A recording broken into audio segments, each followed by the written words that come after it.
Imagine waking up in a cold room somewhere in medieval Europe and realizing that your entire career depends on one very simple thing: nobody can remember your face.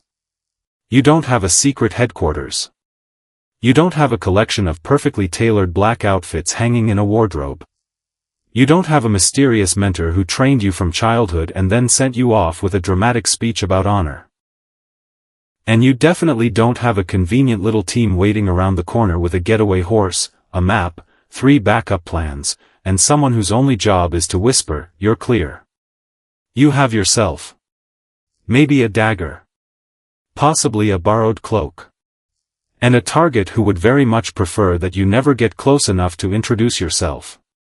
This is the part of medieval assassination that tends to disappear in stories. Modern fiction makes the assassin look almost glamorous.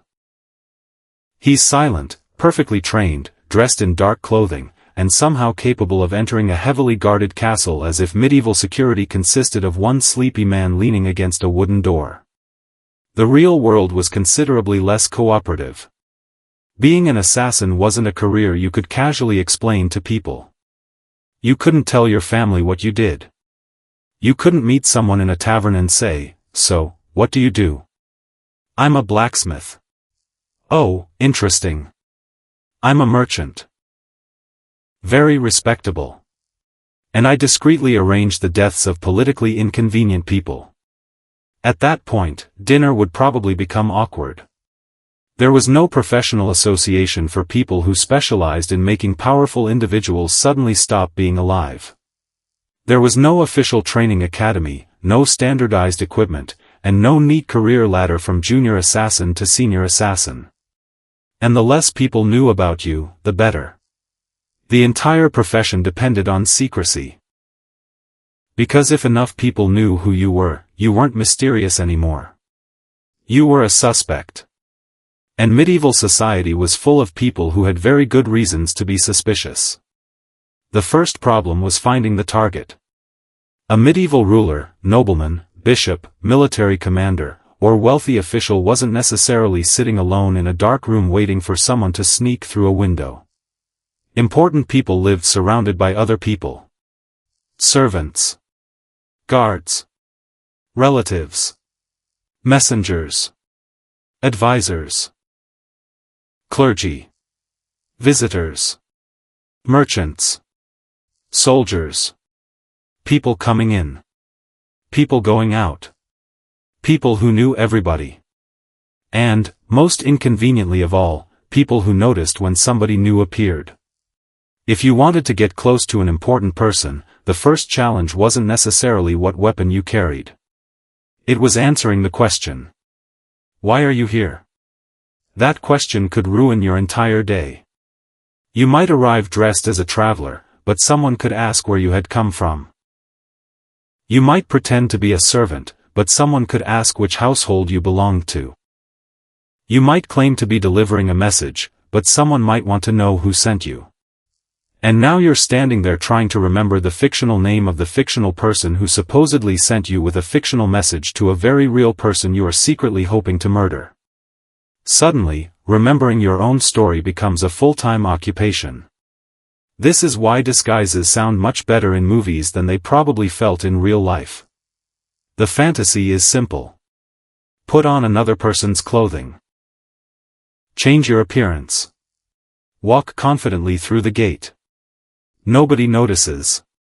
The reality is that clothing alone doesn't make you another person. People talk differently. They move differently. They know different things. They know where they're supposed to be. They recognize familiar faces. They know which servant normally carries the food, which messenger arrives from which direction, which monk belongs to which religious house, and which stranger has been standing beside the same doorway for far too long. You could put on the clothing of a servant, but then you had to behave like one. And that meant knowing what you were doing. Imagine walking into a medieval household dressed as a servant while having absolutely no idea where anything belongs. Someone points toward a staircase. You confidently walk in the opposite direction. Someone asks you to take something to the kitchen. You don't know where the kitchen is. Someone asks who you're working for. You hesitate for half a second. And that half second is enough. Because when you're trying to hide something, hesitation becomes surprisingly loud. You didn't have the luxury of modern identification systems, but that didn't mean medieval people were incapable of recognizing strangers. Quite the opposite. In a small household, familiarity mattered. People saw the same faces repeatedly. They knew the regular visitors. They knew who delivered supplies. They knew which merchants came through the gates. They knew which servants belonged to the household. And if somebody appeared who didn't quite fit, eventually someone might ask questions. The safest person in the building was therefore probably not the mysterious stranger wearing an impressive disguise. It was the boring person carrying something nobody cared about. That was the real goal. Not to look dangerous. Not to look mysterious. Not even to look particularly convincing. You wanted to look uninteresting. You wanted people to see you and immediately forget you. Because if someone remembered you clearly, that could become a problem later. And later was exactly when you didn't want people remembering you. Suppose you finally managed to enter the right household. Congratulations. You had solved approximately 1% of the problem. Now you had to remain there. And this is where the glamorous assassin fantasy begins to collapse even further. You weren't walking through an empty castle. There were schedules. There were meals. There were religious services. There were servants moving around. There were guards. There were visitors. There were doors that were sometimes locked. There were rooms you couldn't simply enter. There were people who knew exactly who was supposed to be where. And there was absolutely no guarantee that your target would cooperate with your carefully planned schedule. Maybe the target suddenly left the room. Maybe another guest arrived. Maybe the guards changed positions. Maybe a servant entered. Maybe the target decided to eat somewhere else. Maybe the entire household became busy because someone important had arrived. Your carefully prepared opportunity could disappear in seconds. And you couldn't exactly complain. Excuse me, Lord whatever your name is, could you please return to the room where I was planning to assassinate you? That would be poor professional etiquette. So you waited. And waited. And waited. This was one of the least glamorous parts of the job. Patience. An assassin could spend enormous amounts of time doing absolutely nothing. You might sit somewhere pretending to be occupied while secretly watching doors, people, and routines. You had to learn when the target moved. Who accompanied him? Who entered the room? Who left? Which doors were normally open? Which servants appeared at certain times? Which guards were alert? Which ones were distracted? And every extra hour you remained in an unfamiliar environment increased the chance that somebody would notice something strange. Because human beings are remarkably good at detecting patterns. If the same stranger keeps appearing near the same hallway, eventually someone may wonder why. If you keep asking questions about the same person, eventually someone may wonder why. If you keep looking at the same door, eventually someone may wonder why. And if you suddenly become extremely interested in where the guards sleep, you may have accidentally turned yourself into the most interesting person in the castle. The assassin therefore had to perform a strange balancing act. He needed to know enough about the household to move through it. But not so much that people realized he was studying it. He needed to appear confident. But not too confident. He needed to speak enough to seem normal. But not enough to give himself away. He needed to look like he belonged. But never give anyone a reason to ask exactly where he belonged. And if that sounds exhausting, remember that this was only the beginning. Because eventually, if everything went according to plan, you would have to get close to the actual target. And that's where another inconvenient truth appeared. The target wasn't necessarily stupid. This is something historical stories sometimes forget. Powerful people had enemies. They knew they had enemies.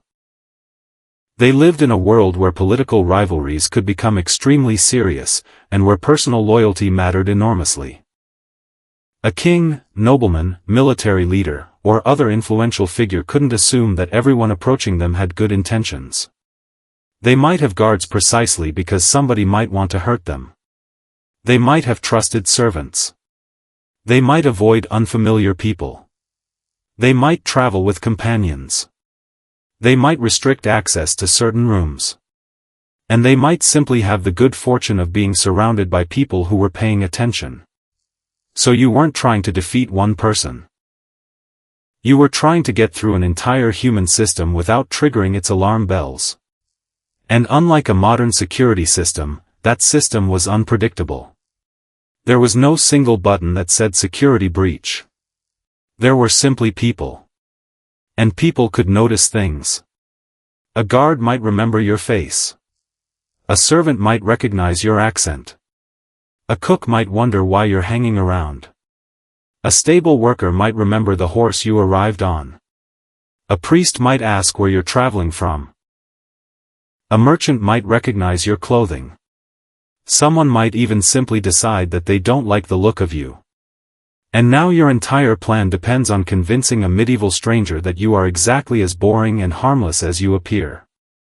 That is a surprisingly difficult performance when you know you're carrying a weapon and waiting for an opportunity. You also had another problem. There was no guarantee your employer was going to tell you everything. If someone wanted a rival removed, they might not explain the entire political situation. You might receive instructions through intermediaries. You might not know exactly who was behind the request. And the more complicated the politics became, the more dangerous the job became. Because now you weren't simply trying to avoid guards. You were potentially stepping into somebody else's political struggle. And political struggles have a nasty habit of producing people who are very interested in finding someone to blame. If the target died unexpectedly, people would ask questions. Who benefited? Who had a reason? Who had access? Who had been seen nearby? And if someone remembered that strange visitor who had appeared a few days earlier, suddenly your carefully constructed identity wasn't so clever anymore. This is why disappearing mattered almost as much as getting close. You didn't just need to avoid being noticed before the attempt. You needed to avoid becoming memorable afterward. Because once people started searching for you, every person you had spoken to became a potential problem. The merchant who sold you something. The innkeeper who gave you a room. The servant who saw you in the hallway. The guard who let you through. The traveler who shared the road with you. All of them could potentially remember something. And you couldn't simply stay in the same place and hope everyone forgot. You had to keep moving. A new town. A different name. Different clothing.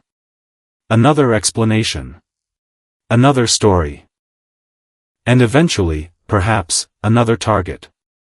The medieval assassin's life therefore had a strange rhythm. Approach. Wait. Watch. Pretend. Hope. Run. Disappear. And then start all over again.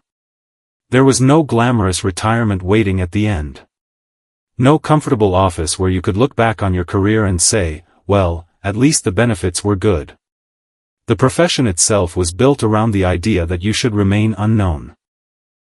Which meant that if you were doing your job well, nobody was supposed to know you existed. And if people finally learned exactly who you were, that usually meant something had gone very, very wrong. But perhaps the biggest problem was that your disguise could only protect you for so long. Eventually, somebody might ask a question. Eventually, somebody might recognize something. Eventually, you might have to prove that you really were the person you claimed to be. And that is where the medieval assassin discovered that clothing was the easy part. Pretending to be somebody else was much harder. And if pretending to be somebody else was difficult, actually getting into the right place was worse. Because medieval buildings had a very annoying habit of being designed to keep people out. Castles had walls. Fortified towns had gates. Important households had guards. And even places that weren't heavily fortified still had one powerful security system that no engineer needed to invent. People who knew each other. A stranger appearing at the wrong time could attract attention almost immediately. So imagine that you've spent days learning the movements of your target. You've figured out when he eats, where he spends his evenings, which rooms he prefers, and which guards seem to take their duties more seriously than the others. You've finally found what looks like the perfect opportunity. And then you discover that there is a door between you and the person you're trying to reach. A locked door. This is where medieval technology becomes your enemy. There are no electronic locks to hack, but there are also no convenient keycards, security cameras, or automated doors that politely beep before letting you through. There is just a wooden door. And on the other side of it may be the person you've been trying to reach for days. Unfortunately, the key is probably in somebody else's possession. You can't exactly stand there picking the lock while humming casually. Someone might notice. And if you break the door, everyone will notice. So sometimes the problem wasn't getting through a heavily guarded entrance. It was finding a perfectly ordinary reason to walk through it. That sounds simple until you remember that medieval households were full of people whose entire working day involved knowing where things were supposed to go. A servant carrying bread toward the kitchen looked normal. A servant carrying nothing while wandering toward a private chamber looked less normal. A messenger with a sealed letter looked useful. A messenger who couldn't explain who the letter was from looked like tomorrow's entertainment for the guards. And this meant that your disguise had to fit not only your appearance, but your behavior. You couldn't just dress like a monk. You had to behave like someone who had a reason to be there. And if you were pretending to be a servant, you had to know what servants actually did. This created an unfortunate problem for the assassin. You were probably not an expert servant. You were an assassin. Your professional skills were not necessarily useful when someone handed you a tray and told you to take it somewhere. You might know exactly how to approach a target without being noticed. You might understand how to conceal a weapon. You might have spent weeks watching someone's routine. But knowing how to carry a bowl of soup without looking suspicious was apparently a separate skill. And the closer you got to the target, the more dangerous these little mistakes became. A guard could stop you. A servant could question you. A nobleman could ask where you were from. A priest could start a conversation. And suddenly you had to improvise. The problem with improvising a fake identity is that every answer creates another question. Who sent you? A name. From where? A place. Why? A reason. Who gave you the message? Another name. Which road did you take? Another detail. And now you have accidentally created a fictional person with a fictional employer who apparently traveled a fictional road and gave you a fictional message. One wrong detail, and the whole thing begins collapsing. This is why being forgettable was so valuable. The ideal assassin wasn't the most impressive person in the room. He was the person nobody remembered seeing. You didn't want the guard thinking, that man seemed suspicious. You wanted the guard thinking absolutely nothing. Because the moment somebody remembers you, your disguise has already started to fail. And medieval people had another advantage over you. They knew their environment. They knew the streets. They knew the household. They knew the local people. They knew who normally arrived at the gate. They knew which merchants came every week. They knew which travelers were expected. You were entering a world in which you didn't have the advantage of familiarity. Everyone else did. That meant you had to spend time learning the environment before you could safely move through it. And time was not necessarily your friend. Every day you remained nearby created another opportunity for somebody to recognize you. Every meal at the same inn created another face that could remember you. Every conversation created another person who knew your voice. Every purchase created another person who knew what you looked like. You were trying to become invisible while simultaneously leaving a trail of tiny memories behind you. And then there was the question of clothing. You didn't have custom-made disguises waiting for you. If you needed to look like someone else, you had to use what was available. A servant's clothes. A traveler's cloak. A monk's robe. A merchant's clothing. Whatever you could acquire without attracting attention. And none of it was guaranteed to fit. You couldn't exactly walk into a medieval tailor and say, "I'd like something that makes me look like a completely different social class, but please make it convincing because I'm using it to enter a heavily guarded household." That might raise questions. So you used whatever was available. And clothing had another problem. It didn't automatically change the way you looked. If you dressed like a monk but walked like a soldier, someone might notice. If you dressed like a merchant but knew nothing about trade, someone might notice. If you pretended to be a servant but didn't know the household's routines, someone might notice. You could change your clothes. You couldn't instantly change your habits. And your habits were often more revealing than your face. The same problem applied to language. An accent could identify where you came from. Certain expressions could reveal your background. Your vocabulary could reveal your education. Your manners could reveal your social position. If you were pretending to be someone from another place, you had to sound like someone from that place. And if you couldn't? Well, now your disguise had developed a leak. The most dangerous questions were often the simplest ones. Where are you from? Who is your father? Which village? Which monastery? Which lord? How long have you worked here? Who hired you? These were normal questions. That was what made them dangerous. You couldn't simply refuse to answer. Refusing to answer made you suspicious. Answering incorrectly made you suspicious. Answering too quickly could make you suspicious. And giving too much information could create even more opportunities to contradict yourself later. So you had to build a fictional life and then remember it perfectly. Imagine doing that while knowing that one mistake could end with armed men chasing you through a medieval street. Suddenly the ability to remember a name becomes a survival skill. And even if you managed all of that, there was still another problem. You had to get close to the target without looking like you wanted to get close to the target.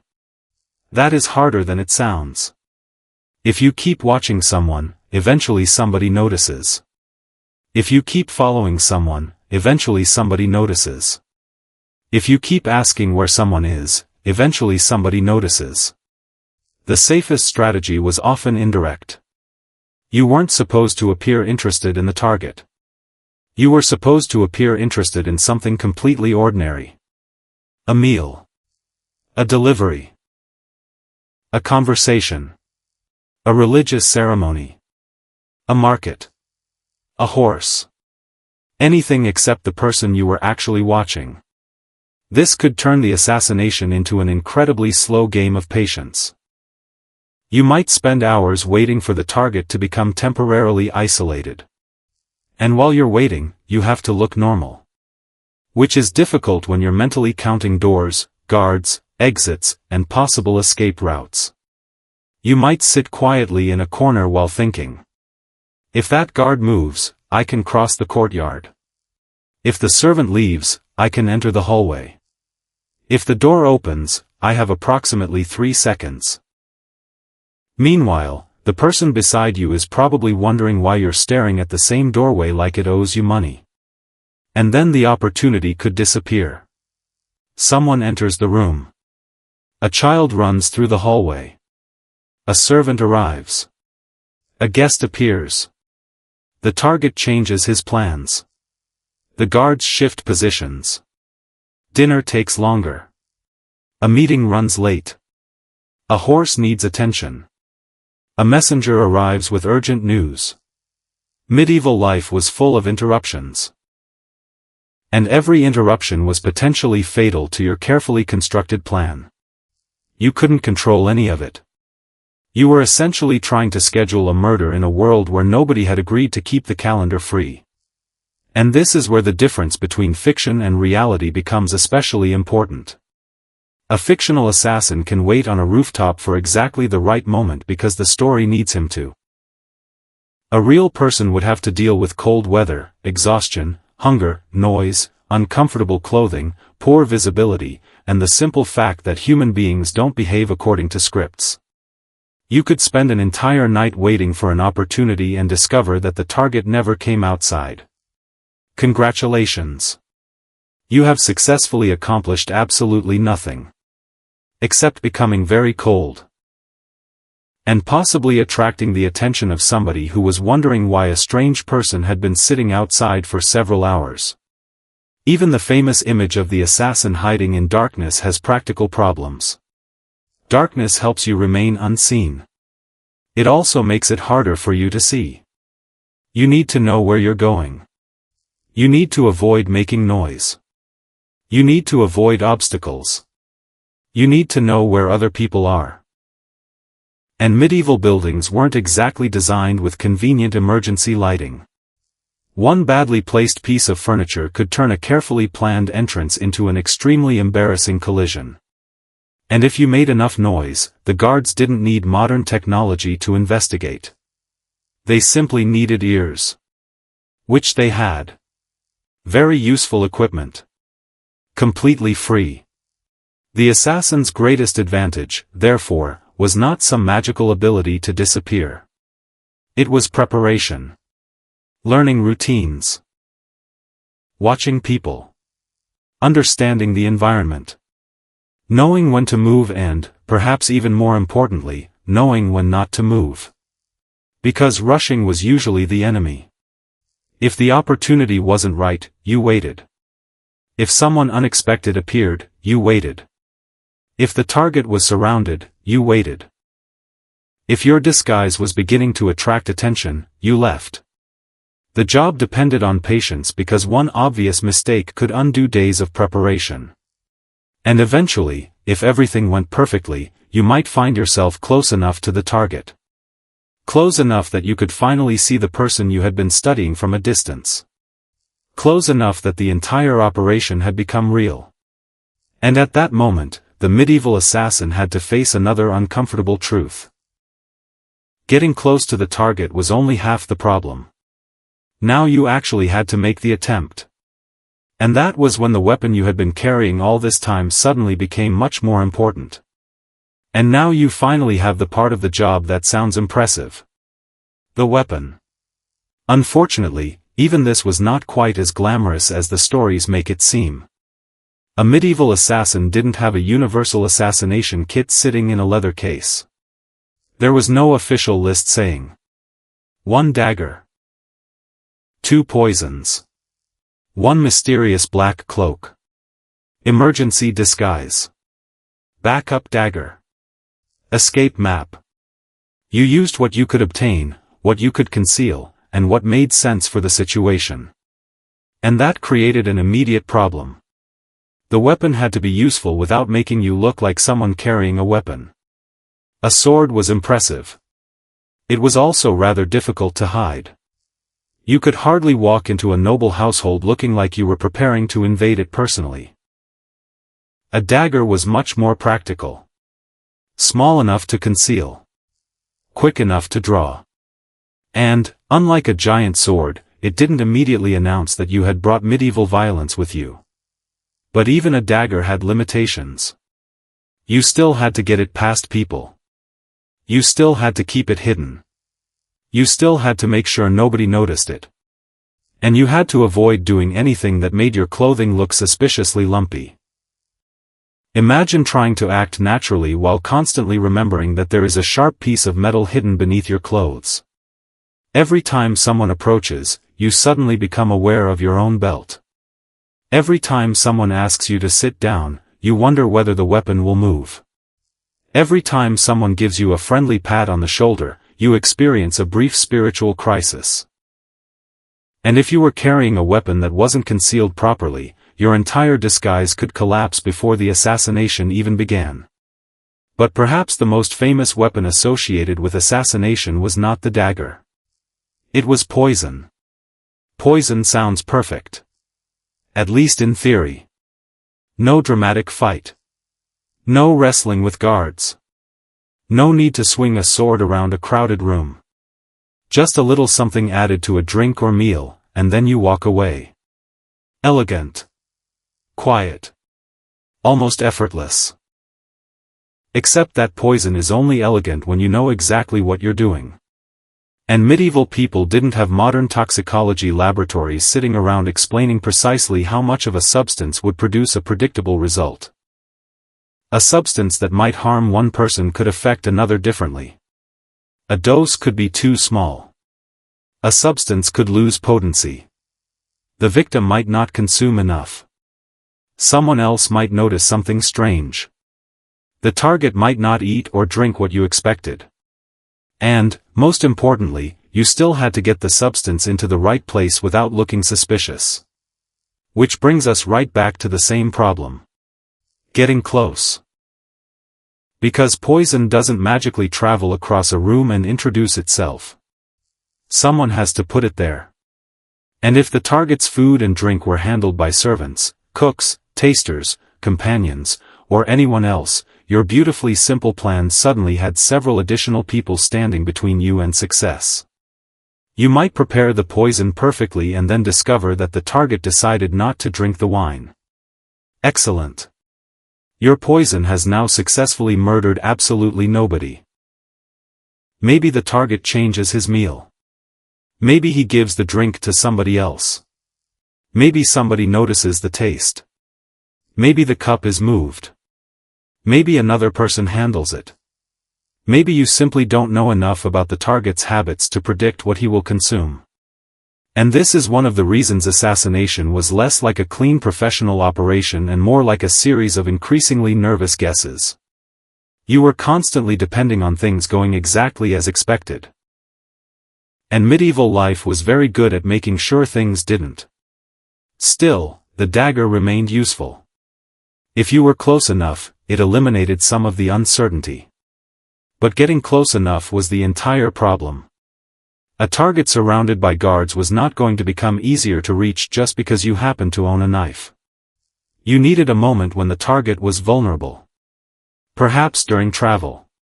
Perhaps during a private meeting. Perhaps while entering or leaving a building.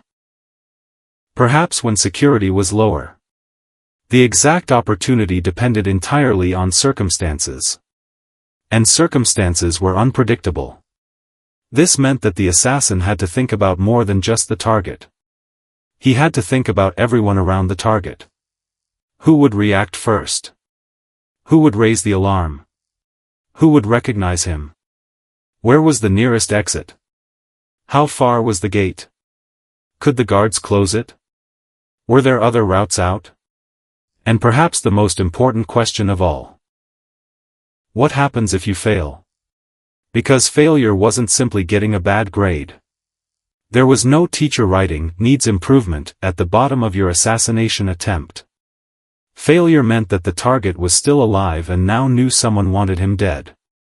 And if the target survived an attempt, security could become dramatically tighter. The very trick you had spent days preparing might become useless. The guards might be warned. The household might be searched. Visitors might be questioned. Doors might be locked.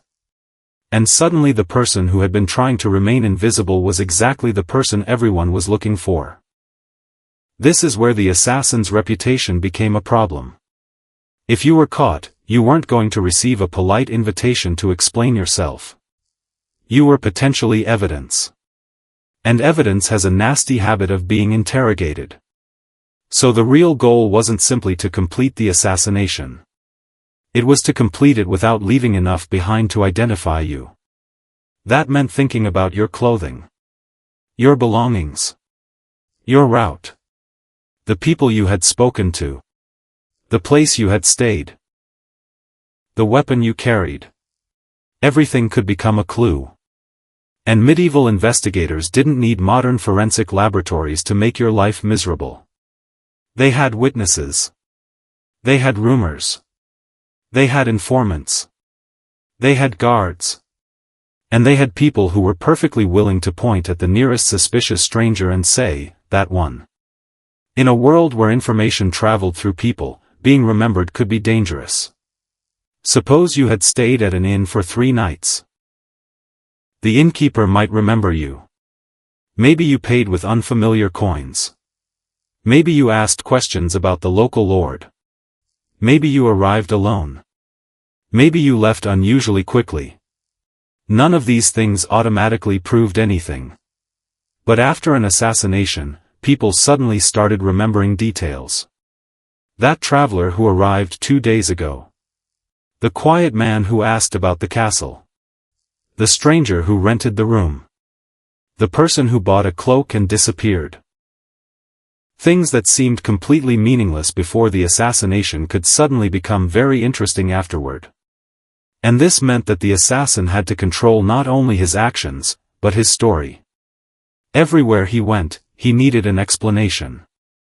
Why are you here? Where are you going? Where did you come from? What is your name? What do you do? And the more places you traveled, the more stories you had to remember. At some point, you were basically carrying an entire fictional biography around inside your head. And there was no room for improvisation. Because one story could contradict another. You might tell one person you came from the north. Later, you might tell someone else you came from the east. Normally, nobody would care. After a murder? Someone might care very much. And that was the uncomfortable truth about medieval assassination. The weapon wasn't necessarily the hardest part.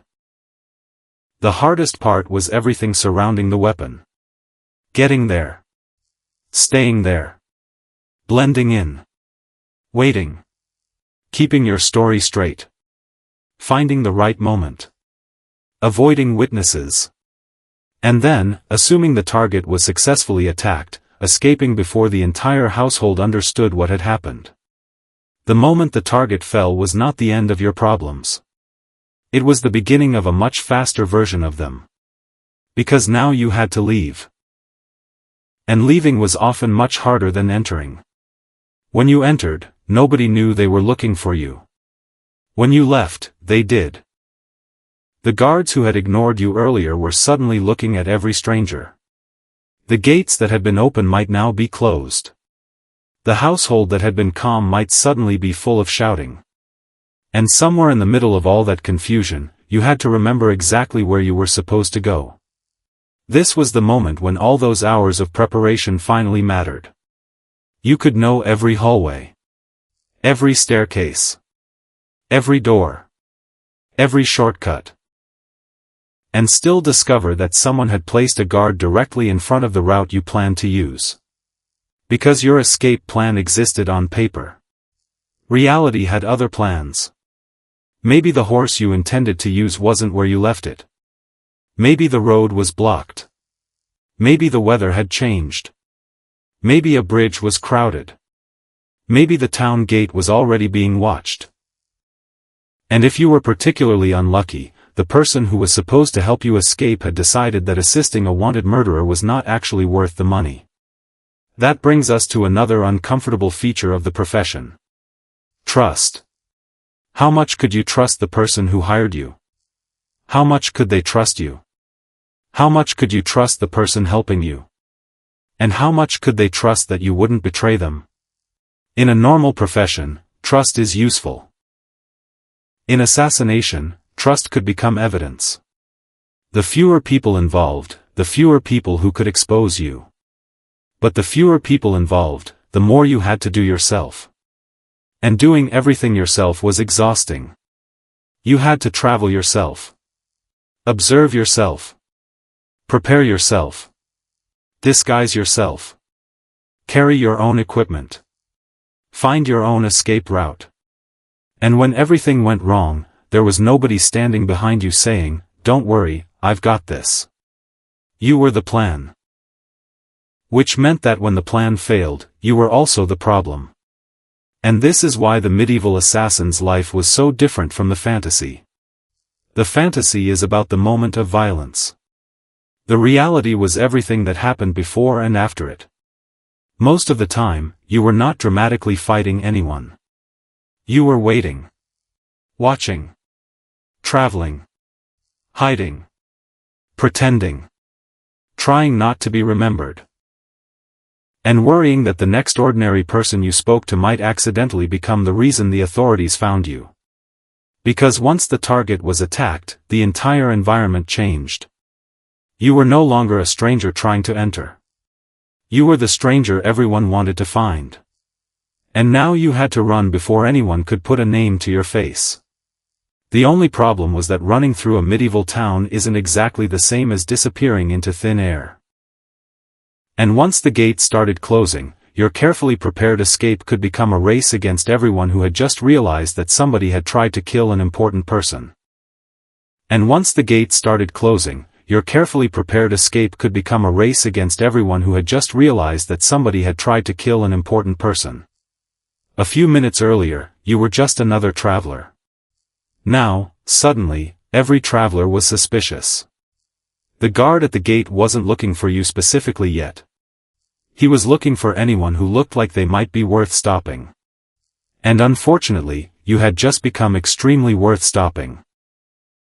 This was the moment when all those little details you had ignored earlier suddenly mattered. Your clothing. Your accent. Your belongings. Where you were going. Where you'd come from. Who you'd been talking to. Even the direction you were walking could become suspicious. If you ran, that looked suspicious. If you walked too calmly, that could look suspicious too. If you turned around after hearing shouting behind you, congratulations, you've just demonstrated that you're interested in the shouting. If you didn't turn around, you now had to explain why you apparently didn't care that the local lord had just been attacked. There was no perfect reaction. And that was the problem with escaping after an assassination. The environment had changed. Before the attempt, you were trying to avoid attracting attention. After the attempt, attention was already everywhere. Guards were moving. Doors were being checked. People were talking. Servants were being questioned. Messengers might be sent to nearby settlements. And rumors could travel faster than you could. You didn't need to be officially identified for the danger to begin. Someone only needed to say that a suspicious stranger had been seen nearby. That was enough. Because medieval investigations did not necessarily begin with a neat description and a carefully organized search team. They could begin with gossip. Did you see that man? No. He was near the courtyard. What did he look like? I don't know. Dark cloak. How tall? About this tall. What color hair? I think brown. You think? Well, perhaps black. And now somewhere several streets away, an innocent man with brown hair was beginning to have a very bad afternoon. This is one reason anonymity was so important. The assassin didn't need everyone to know his name. He needed nobody to know it. Because once your name became attached to the crime, every place you'd visited became part of the investigation. And medieval authorities had plenty of ways to make your journey uncomfortable. Roads connected towns. Rivers connected regions. Markets brought travelers together. Religious routes carried pilgrims. Merchants moved between cities. News could spread along exactly the same networks you were trying to use to escape. You might leave one town thinking you were safely ahead of the search. Then arrive somewhere else and discover that people already knew an important person had been attacked. Maybe the description was inaccurate. Maybe it was exaggerated. Maybe the story had already turned into something completely different. But that didn't necessarily help you. In fact, rumors could be worse than facts. A rumor didn't need to be accurate. It only needed to make people nervous. And nervous people ask questions. So you kept moving. You might change your clothes. You might alter your appearance. You might use another name. You might avoid the roads where people expected you to travel. And now your life became a strange exercise in becoming progressively less recognizable. The problem was that every disguise created another identity you had to maintain. Yesterday, perhaps, you were a merchant. Today, you're a pilgrim. Tomorrow, you're a servant traveling to another household. And every time someone asks a basic question, you have to remember which version of yourself they are supposed to be speaking to. Imagine being exhausted, hungry, and terrified while trying to remember whether your fictional birthplace is 3 villages east or 4 villages north. This wasn't a spy movie. There was no pause button. There was no convenient moment to go home and rethink the plan. You were already in the middle of it. And there was another problem that sounds incredibly minor until you're trying to disappear. Money. Travel costs money. Food costs money. Rooms cost money. Transportation costs money. Clothing costs money. Bribes, when necessary, cost money. And if you were trying to avoid people who knew you, you couldn't necessarily keep returning to the same places. So even if your employer had paid you well, that money now had to support your escape. And if the employer hadn't paid you? Well, that's an unpleasant possibility. You might have risked your life for someone else's political problem and then discovered that the person who hired you had suddenly become extremely difficult to locate. Because the person who commissioned the assassination had their own problems. They might be afraid of being discovered. They might deny ever knowing you. They might decide that paying you creates evidence. And if they were especially cautious, they might prefer you to disappear along with the target. This was the fundamental problem with the profession. The person who wanted the assassination could potentially have more to lose from you surviving than from you succeeding. You knew what had happened. You might know who had arranged it. You might know where the payment came from. You might know which intermediary delivered the instructions. And knowledge is dangerous when powerful people are involved. So even if you completed the job perfectly, you couldn't necessarily celebrate. There was no safe moment where you could sit down in a tavern, order a large meal, and think, excellent. That's finished. It wasn't finished. You were now carrying a secret. And somebody else might desperately want that secret removed.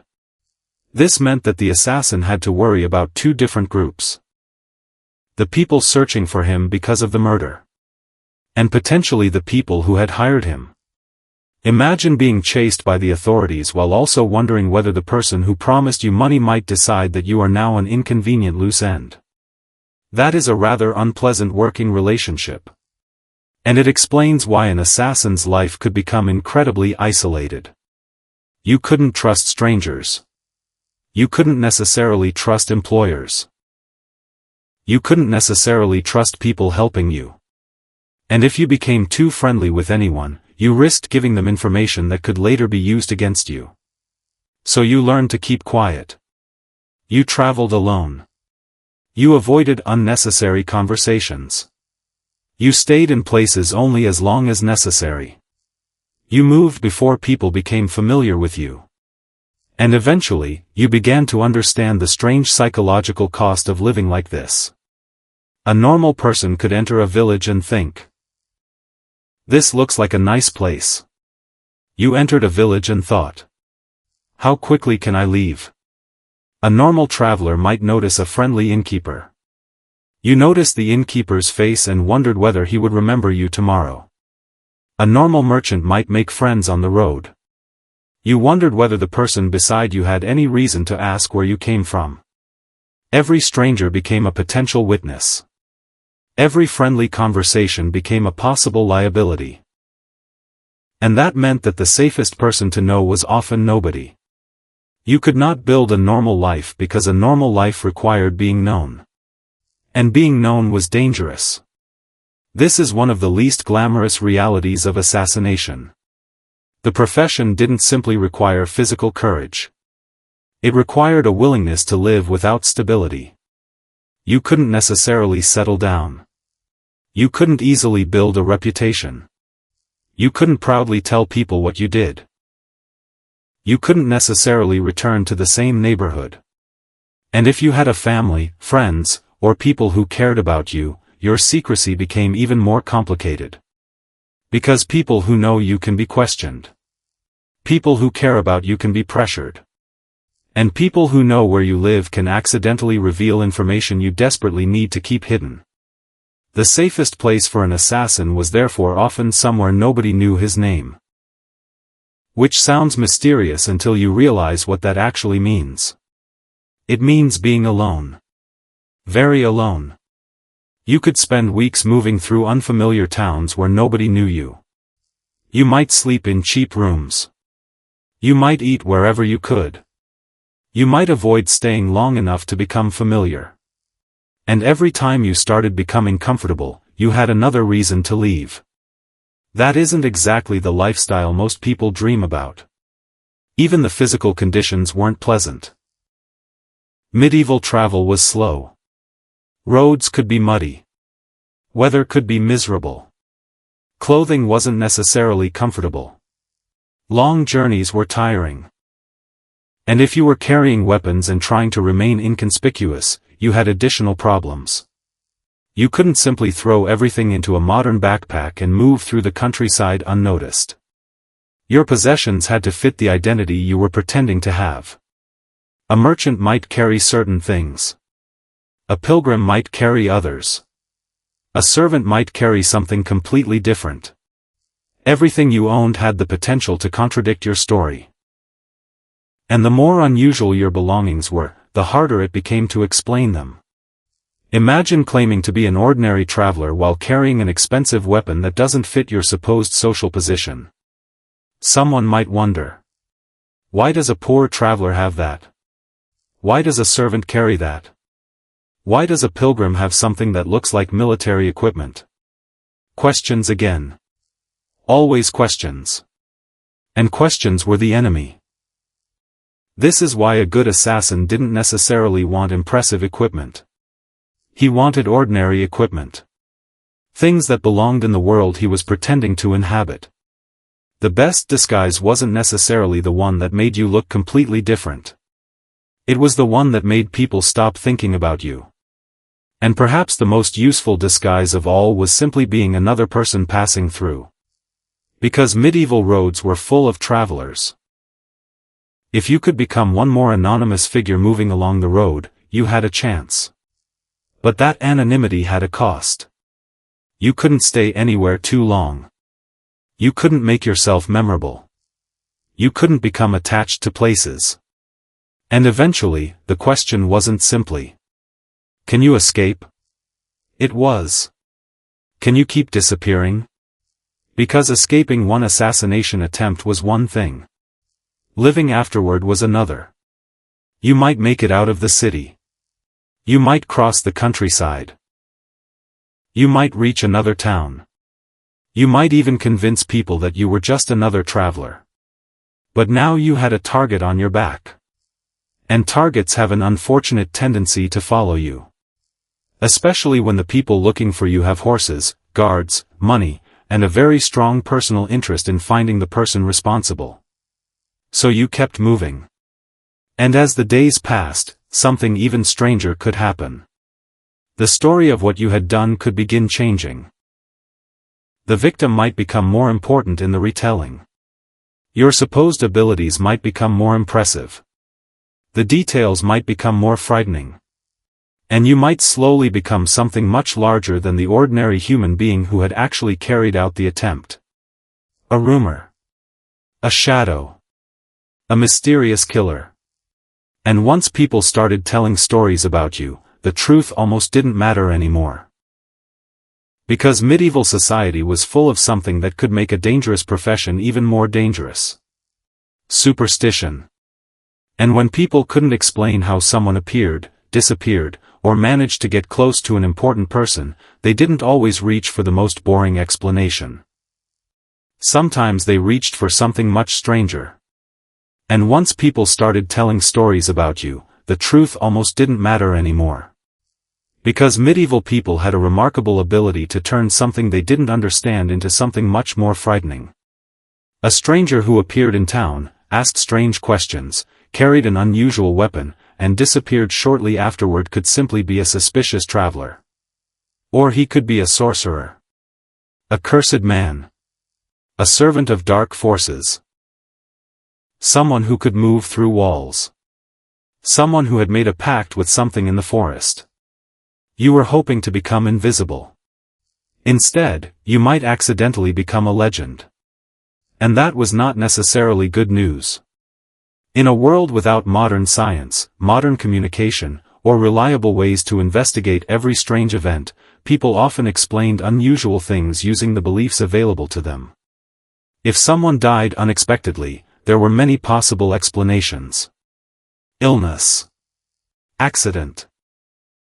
Violence. Poison. Or perhaps something much stranger. And if people already believed that mysterious killers existed, you could become the convenient explanation for things you had absolutely nothing to do with. A man becomes sick. Someone whispers that an assassin passed through town. A horse suddenly dies. Someone remembers that a strange traveler had been nearby. A wealthy merchant collapses after dinner. Suddenly somebody is asking whether that quiet stranger was responsible. You didn't even have to commit the crime. You only needed to look suspicious. And looking suspicious was surprisingly easy. Being quiet could make you suspicious. Being unfamiliar could make you suspicious. Speaking with a foreign accent could make you suspicious. Knowing too much about weapons could make you suspicious. Carrying unusual herbs could make you suspicious. And if you were unfortunate enough to have an unusual occupation or reputation, people could attach almost anything to your name. The medieval assassin therefore had a strange problem. He needed to be frightening enough to make people hesitate to approach him, but ordinary enough that nobody became interested in him. Too memorable, and people talked. Too mysterious, and people talked.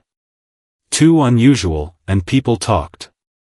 And once people started talking, the story could grow. Imagine arriving in a village after an assassination somewhere hundreds of miles away. You don't know anyone. Nobody knows you. You rent a room. You keep to yourself. You leave early the next morning. Perfect. Except that the innkeeper remembers you. Then a traveler remembers seeing you. Then someone hears that the murdered nobleman had been killed by a mysterious stranger. And eventually, because human beings enjoy connecting unrelated events, somebody decides that the two things must be connected. Now your perfectly innocent visit has become part of a story. And stories travel. The details become more dramatic.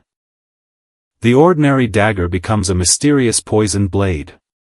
The traveler becomes a shadowy figure.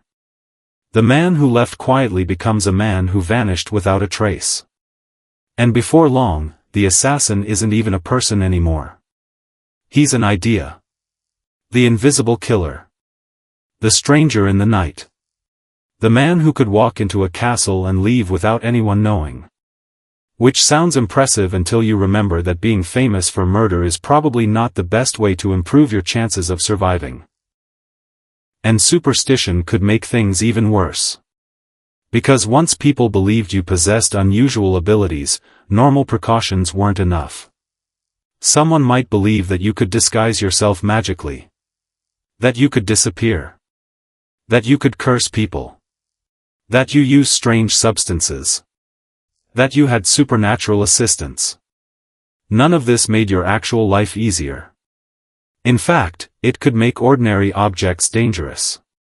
A knife wasn't just a knife anymore. It could become evidence of evil. A strange powder wasn't simply a substance. It could become proof of sorcery. A foreign coin could become suspicious. An unfamiliar book could become suspicious. Even the fact that you knew how to read might attract attention in places where literacy was uncommon. And if people were already frightened, logic wasn't necessarily going to calm them down. Fear doesn't need very much evidence. It needs a story. And the assassin had a very convenient story attached to him already. He killed people. He appeared unexpectedly. He disappeared. He didn't explain himself. That was enough. You could imagine walking into a medieval village and realizing that people had started staring. At first, you assume they are simply curious. Then you notice that a mother pulls her child closer. Someone stops talking when you pass. A man watches you from across the street. A priest looks at you for slightly longer than normal. And suddenly you are wondering whether someone has heard a rumor. Maybe they haven't. Maybe they're just curious. But you don't know. And that's the problem. When you're living under suspicion, you start interpreting everything as a threat. Someone looks at you. Why?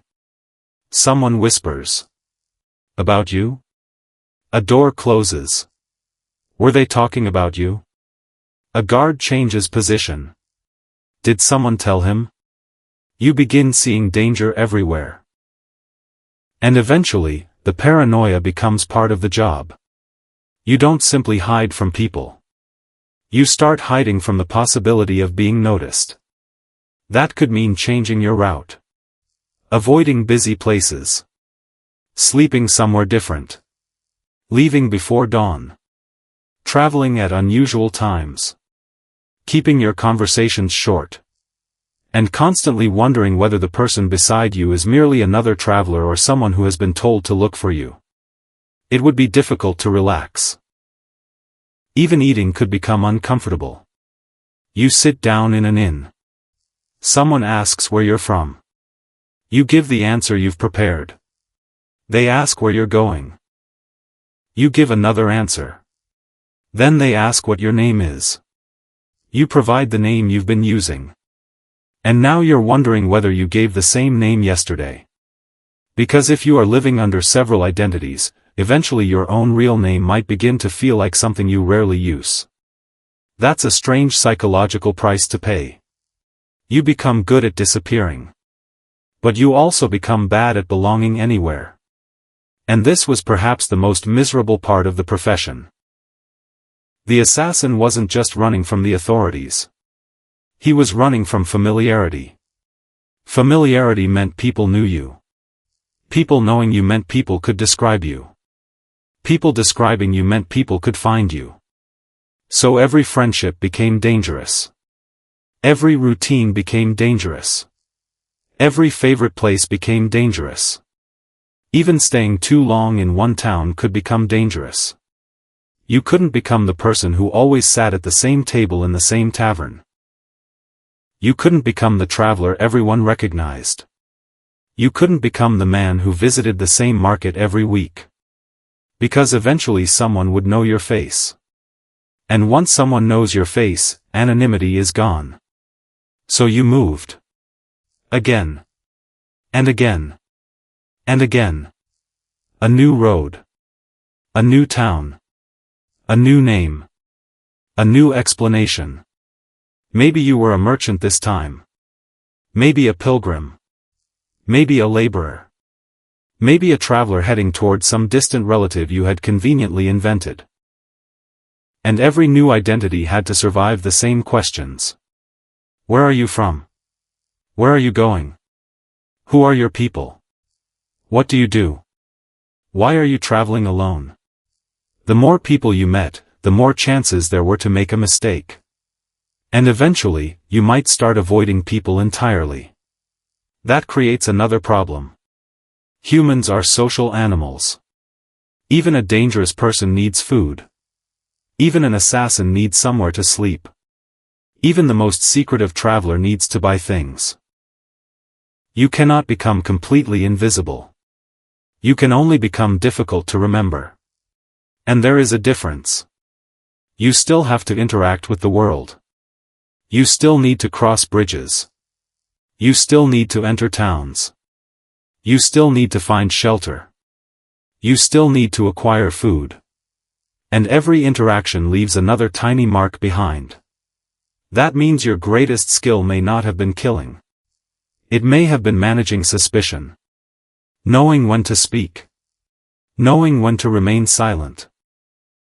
Knowing when to leave. Knowing which questions to answer. Knowing which questions to avoid. And knowing when a place had become too dangerous to remain in. Because staying one more night could be the difference between disappearing successfully and waking up to someone knocking on your door. And there was another problem. You couldn't always know what information had already traveled ahead of you. Medieval communication was slow compared with modern standards, but it wasn't non-existent. Messengers traveled. Letters traveled. Merchants traveled. Pilgrims traveled.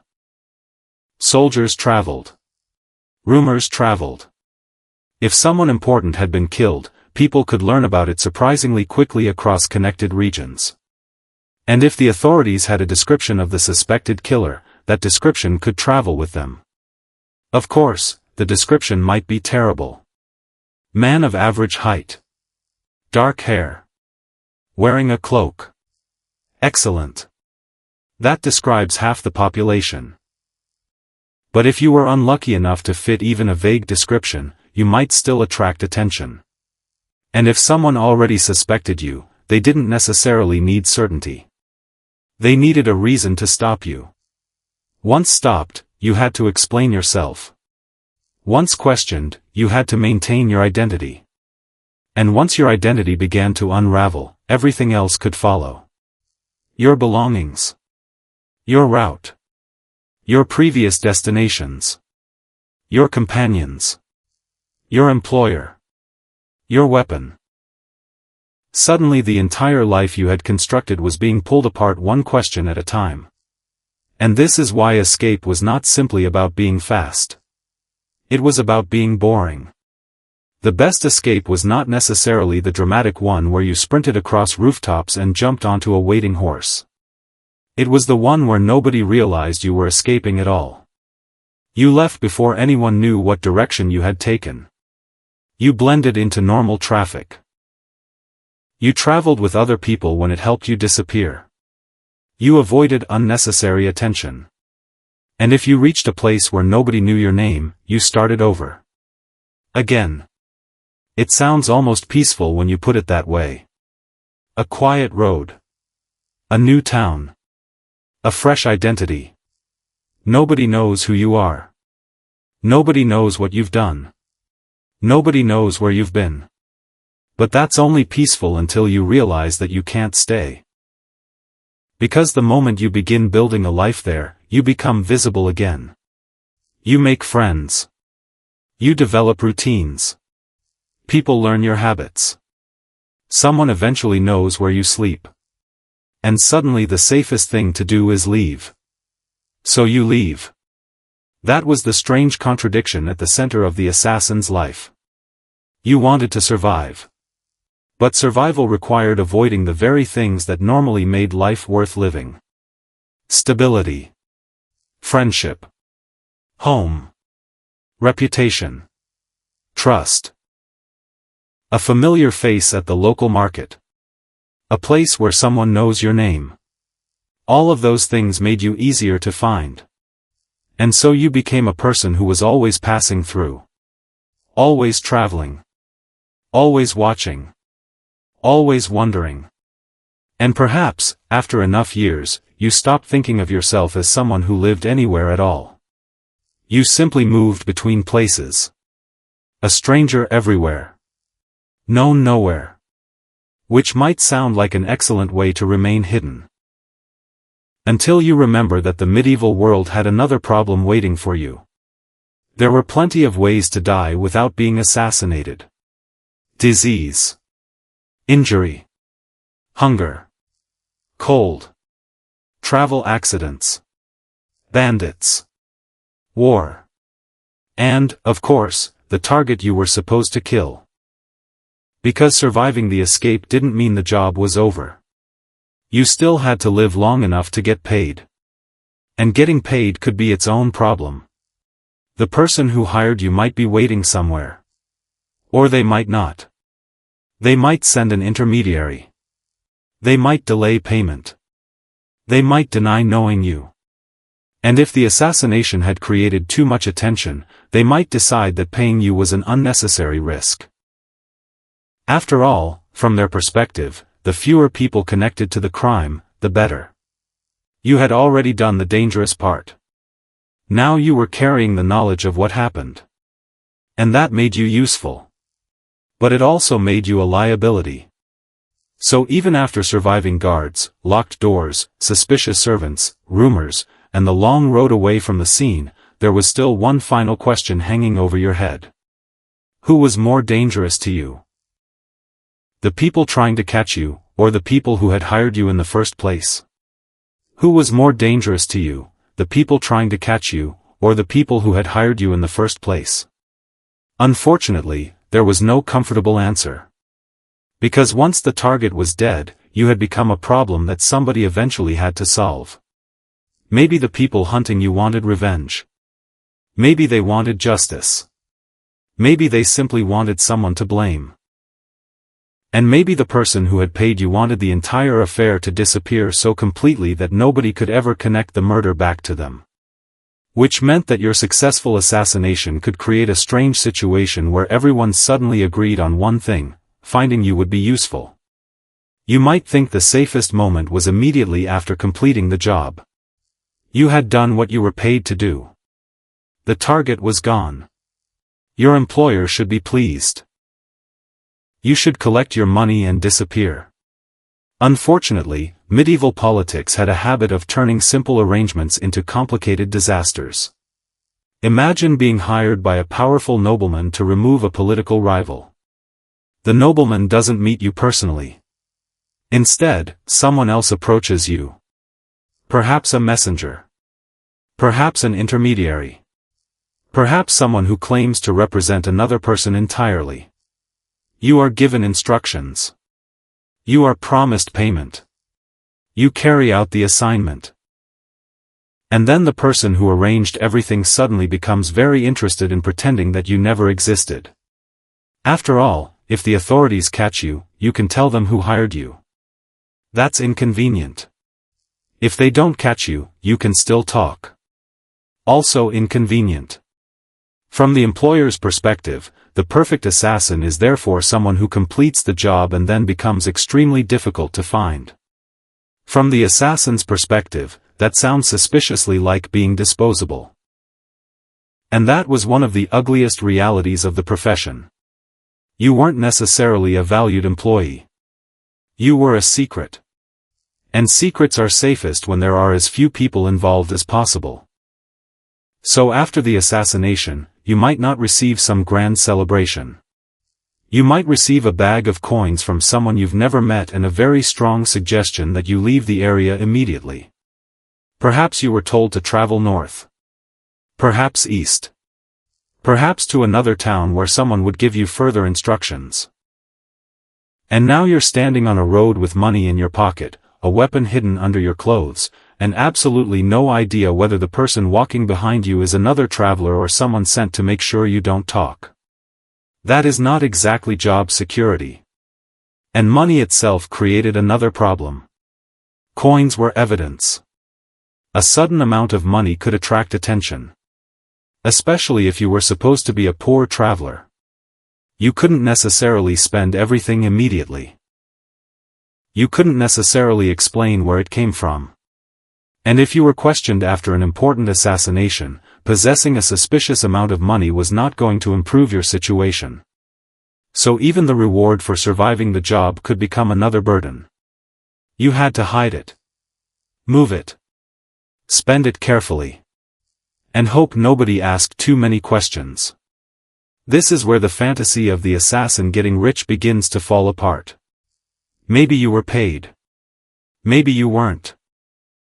Maybe you received less than promised. Maybe the payment came late. Maybe the person who hired you vanished.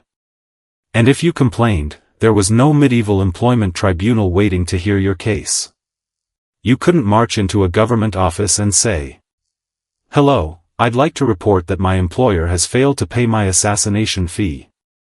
That conversation might attract attention for several reasons. So you accepted the risk. And perhaps the worst part was that the danger didn't necessarily end when you reached another town. Because your reputation could travel with you. Not your real name, perhaps. But the story. The mysterious killer. The stranger who had been near the nobleman's household. The man who disappeared afterward. The rumors could become more dramatic as they traveled. And if you ever made another mistake, someone might connect the stories. A suspicious traveler appears. Someone important dies. The traveler disappears. Then another town hears about a similar stranger. Now you've accidentally created a pattern. And patterns are exactly what you don't want investigators to find. So you change things. Different clothing. Different route. Different name. Different place to sleep. Maybe even a different way of speaking. But eventually, maintaining all those differences becomes exhausting. You can't spend your entire life thinking about how other people see you. Except that your life depends on it. Every morning, you wake up and ask yourself, who am I today? Where am I supposed to be going? What story am I telling? Who knows me? Who saw me yesterday? How long can I stay? And, perhaps most importantly, who might recognize me? That isn't a normal way to live. For most people, familiarity is comforting. For you, familiarity is a warning sign. If the innkeeper remembers your name, that's bad. If the shopkeeper recognizes you, that's bad. If someone says, I've seen you before, that's very bad. Because you have spent your entire life trying to make sure nobody can say exactly that. And eventually you begin to understand why the medieval assassin could become isolated even from other people in his own profession. If you met another suspicious stranger on the road, would you trust him? Probably not. He might be a spy. He might be working for someone else. He might be looking for you. He might simply be another criminal who would happily take your money. There was no reason to assume loyalty. And loyalty was expensive. If you had a partner, you had another person who could betray you. If you had a group, you had several. If you worked alone, at least the only person capable of betraying you was yourself. Unfortunately, that came with the disadvantage that you had to do everything yourself. You had to gather information. You had to travel. You had to find shelter. You had to watch the target. You had to prepare the weapon. You had to plan the escape. And if something went wrong, there was nobody else to blame. This could make the profession incredibly lonely. You weren't just hiding your identity from enemies. You were hiding it from everyone. And humans aren't particularly good at living without trust. Eventually, you might want someone to talk to. Someone who knew where you came from. Someone who knew your real name. Someone you didn't have to lie to. But telling someone the truth could be dangerous. Because the moment another person knows your secret, the secret is no longer entirely yours. And the more people who know, the more likely somebody eventually talks. Maybe intentionally. Maybe accidentally. Maybe under pressure. Maybe because they simply didn't understand how dangerous the information was. So you kept quiet. And silence became another part of the profession. You learned not to explain yourself. You learned not to answer unnecessary questions. You learned to leave before people became curious. You learned that sometimes the best conversation was no conversation at all. And yet, despite all of this, you still had to keep working. Because one successful assassination wasn't necessarily enough to support you forever. If you were operating for money, you needed another job. And another job meant another target. Another journey. Another disguise. Another household. Another set of guards. Another escape. The cycle repeated. And every time you started again, you had to remember that the previous job could still come back to haunt you. Perhaps someone had recognized you. Perhaps someone remembered your face. Perhaps a witness had survived. Perhaps the authorities had a description. Perhaps the person who hired you had been arrested and decided to save himself by giving your name. Or perhaps nobody knew anything. And you simply got lucky. That might have been the greatest advantage an assassin could have. Luck. Not skill. Not bravery. Not an impressive dagger. Luck. Because so much of the operation depended on things you couldn't control. Would the target be where you expected? Would a guard move? Would a servant enter? Would someone recognize you? Would your weapon work? Would the target notice? Would the escape route remain open? Would the horse cooperate? Would the weather help? Would the employer actually pay? Would someone betray you? There were dozens of opportunities for the entire plan to collapse. And no amount of confidence could change that. You could be the most careful person in Europe and still lose because someone unexpectedly opened a door. That is what made assassination so unpredictable. And unpredictability creates fear. Because when your survival depends on dozens of things going correctly, you can never fully relax. Even after you leave the city, you keep looking behind you. Even after you cross the river, you wonder whether someone followed. Even after you reach another town, you wonder whether the news arrived before you did. You might tell yourself that you're safe. Then a stranger looks at you for slightly too long. And suddenly you're considering 3 different escape routes. You begin sleeping lightly. You choose rooms with exits. You pay attention to footsteps. You notice unfamiliar faces. You avoid crowds when they feel dangerous and use crowds when they are useful. And slowly, the paranoia becomes normal. That's the part nobody tells you about when they describe the assassin as calm and emotionless. Maybe he isn't calm. Maybe he's simply exhausted. Maybe the reason he looks so serious isn't because he's effortlessly cool. Maybe he's been awake half the night listening for footsteps. And there was no shortage of things that could go wrong even without anyone deliberately hunting you. Medieval travel was dangerous enough by itself. Roads could be rough. Weather could change. Illness could strike. Injuries could become serious. Bandits could attack travelers. A horse could become sick. A river could become impossible to cross. And if you were already trying to avoid attention, seeking help wasn't always a good option. A normal traveler who became sick might ask for assistance. You might hesitate. Because every person you meet is another person who learns your face. So even basic problems become complicated. You get injured. Where do you go? You need medicine. Who do you trust? You need somewhere to stay. Who can you tell? You need food. Where can you buy it without becoming memorable? The more vulnerable you became, the harder secrecy became. And eventually, you could find yourself living in a permanent state of caution. Not because danger was always present, but because you never knew when it would appear. And that uncertainty could be worse than danger itself. At least danger gives you something to react to. Uncertainty gives you nothing. Just possibilities. Maybe someone knows.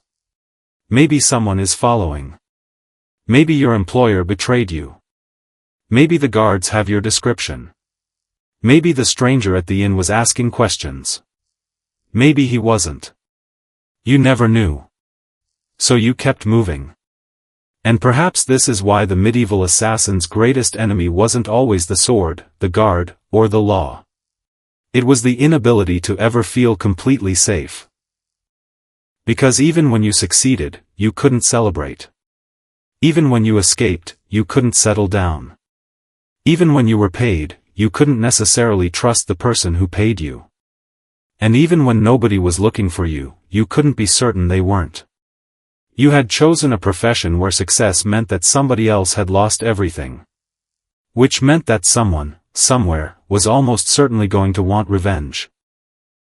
And revenge in the medieval world wasn't necessarily limited to finding the person who held the weapon.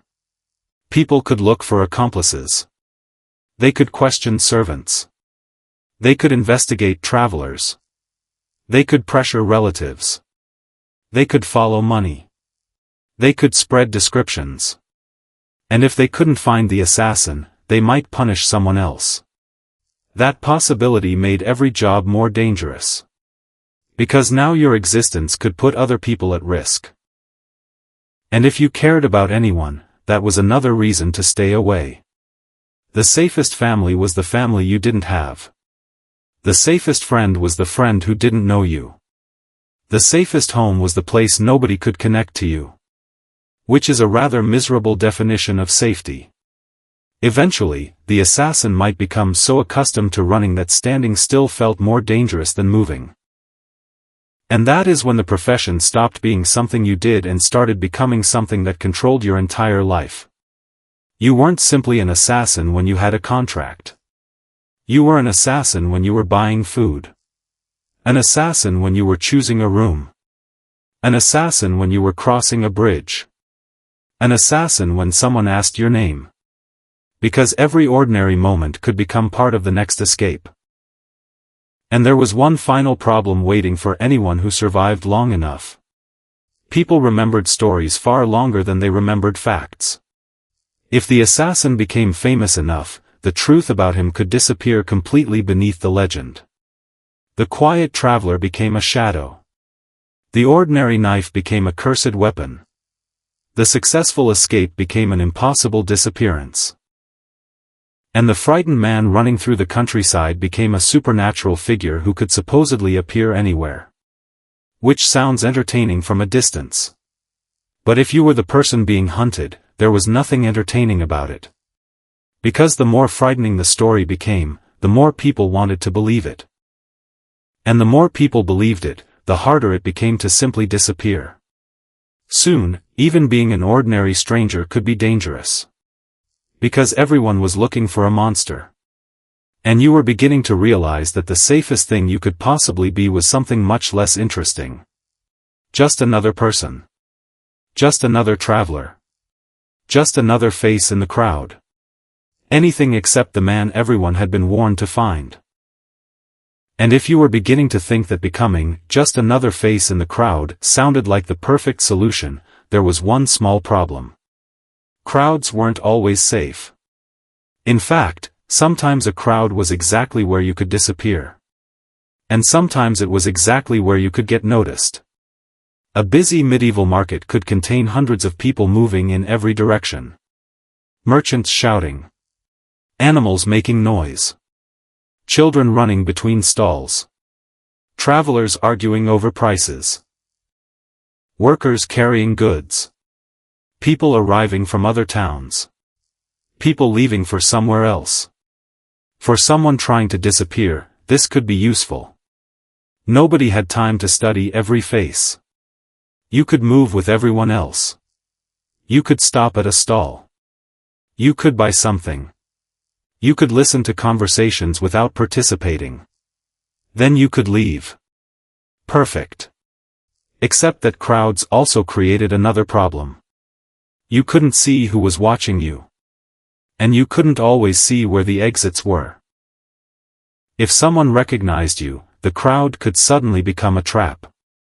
You might think you were surrounded by safety because there were so many people. But if someone shouted your description, the entire crowd could become interested in you. One person points. Another person looks. A third person asks what happened. And within seconds, your anonymity could disappear.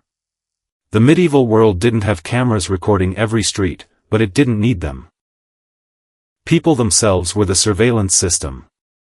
And people were very good at remembering unusual events. Especially when there was money involved. If someone offered a reward for information about a dangerous criminal, suddenly the quiet stranger who had been sitting in the corner of the inn became much more interesting. Maybe he was innocent. Maybe he wasn't. But if the reward was large enough, someone might decide that asking questions was worth it. And that created another uncomfortable reality. You couldn't know who had been paid to look for you. A man buying bread might be a baker. Or he might have heard about the reward. A traveler asking where you came from might simply be friendly. Or he might be trying to compare your answer with a description. A guard watching the road might be doing his normal job. Or he might be waiting for someone matching your appearance. You couldn't know. And when you can't know, you start assuming the worst. This could make even ordinary travel exhausting. You approach a town. You see guards at the entrance. Do you go through? If you avoid the gate, does that look suspicious? If you use the gate, will someone recognize you? If you choose another road, will people wonder why? There was rarely a perfect answer. You simply chose the option that seemed least dangerous. And then you hoped. Hope was probably another important part of the medieval assassin's equipment. Right next to the dagger. Because so much depended on luck. You could plan for hours and still lose because of something completely outside your control. Maybe you arrived at the exact moment a festival began. Suddenly the streets were packed. Maybe you arrived during a funeral. Suddenly everyone was gathered together. Maybe a military group had just entered the town. Suddenly the roads were crowded with armed men. Maybe the weather became terrible. Maybe a bridge was damaged. Maybe a horse refused to move. Maybe your target changed his plans. And there was nothing you could do about any of it. The medieval assassin had no control over the world. He only had control over his own behavior. That meant learning to adapt. And adaptation was probably more valuable than courage. A reckless person could charge forward. A careful person could recognize when the situation had changed. If the opportunity wasn't right, you didn't force it. You waited. If the route was dangerous, you found another. If someone became suspicious, you left. If the target was surrounded, you didn't suddenly decide that today was the day to become a hero. You waited. And waited. And waited. This could make assassination incredibly boring. Which is ironic because the final event was anything but boring. Most of the time, nothing happened. You watched. You listened. You traveled. You waited. You pretended to be someone else. And then, occasionally, everything happened at once. A door opened. The target appeared. The guards moved. You had seconds to decide. That was it. Weeks of preparation could come down to a few moments. And there was no guarantee your body would cooperate. Your hands might shake. Your breathing might change. You might suddenly become aware of how loud your heartbeat feels. You might realize that the person you've been studying from a distance is no longer an abstract name. He is standing directly in front of you. And now the plan is real. This is where the stories make assassins look almost superhuman. Calm. Precise. Emotionless. But a real person would still have a nervous system. Fear doesn't disappear simply because you have a plan. And fear can make people make mistakes. A hand moves too quickly. A weapon catches on clothing. A foot makes noise. A door closes unexpectedly. Someone looks in your direction. Suddenly, the perfect moment is gone. And if you hesitate, the target might notice. If you move too early, someone might notice. If you wait too long, the opportunity disappears. It was a terrible kind of timing. Too soon. Too late. Wrong place. Wrong person. Wrong moment.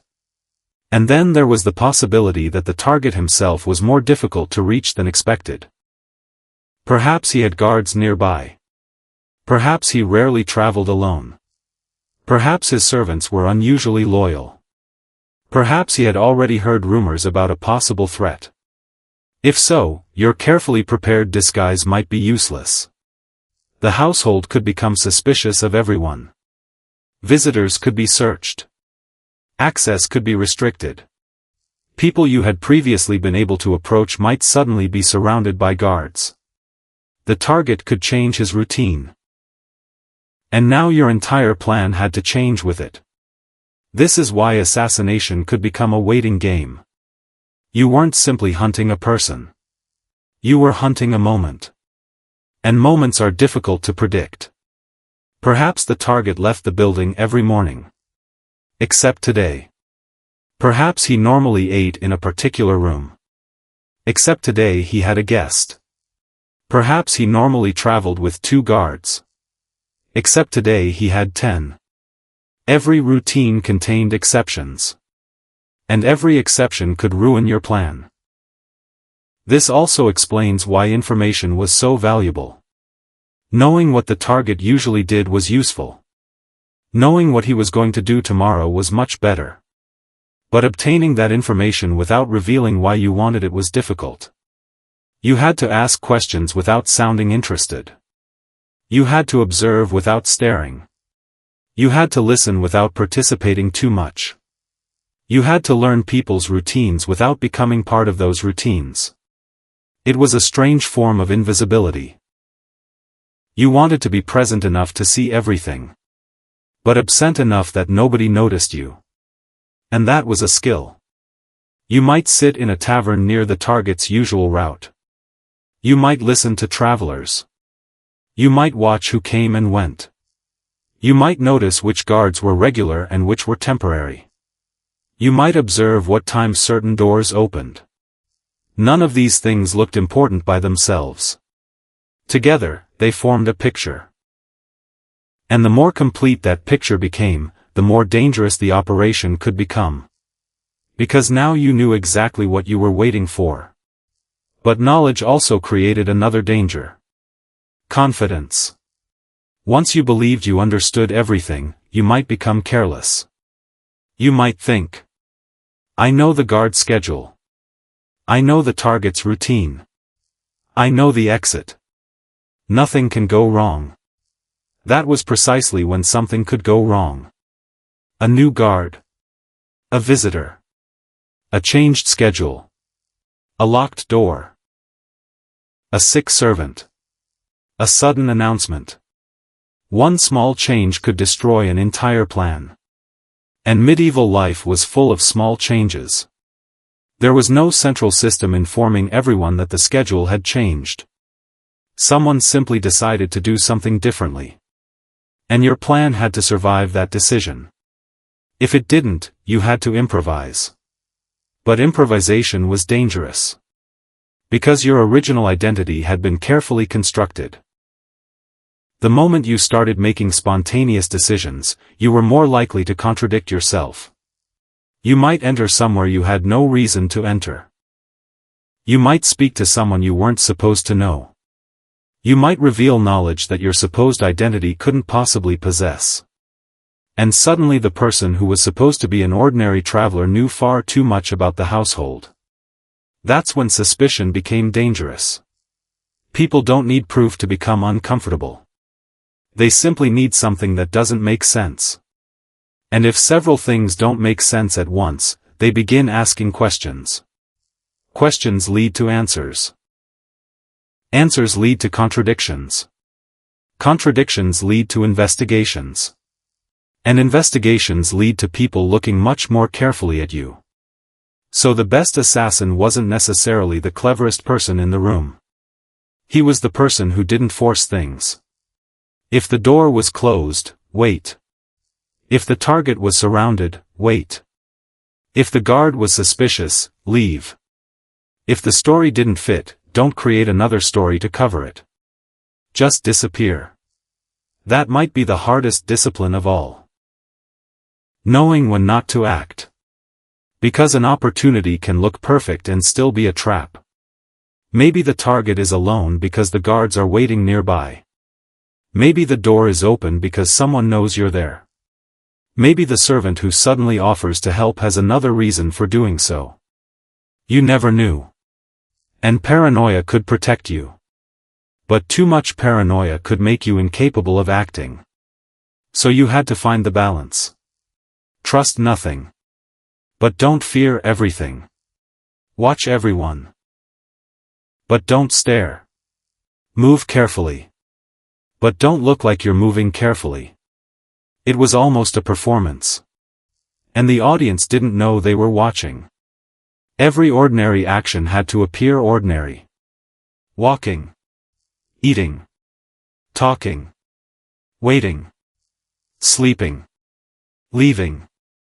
You were constantly acting. And eventually, the act could become exhausting. Because you could never completely relax. Even when you were safe, you had to remain prepared.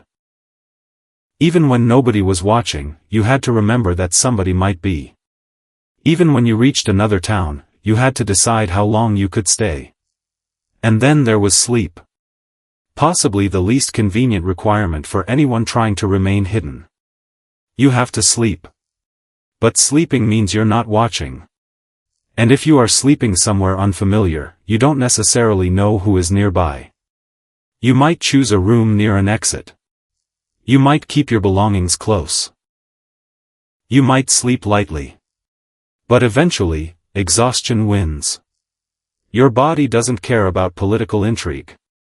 Your body wants rest. And the more tired you became, the more mistakes you could make. You forget a name. You miss a detail. You misjudge a situation. You become careless. And in a profession where one small mistake could end everything, exhaustion was a dangerous enemy. So even surviving the assassination attempt didn't mean you were safe. You still had to survive the journey afterward. And the farther you traveled, the more complicated the world became. New roads. New towns. New dialects. New customs. New people. New questions. You were constantly learning how to fit into places where you didn't belong. And sometimes the easiest way to survive was simply to become less interesting. Don't boast.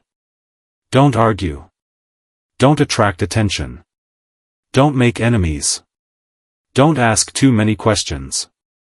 Don't become the person everyone remembers.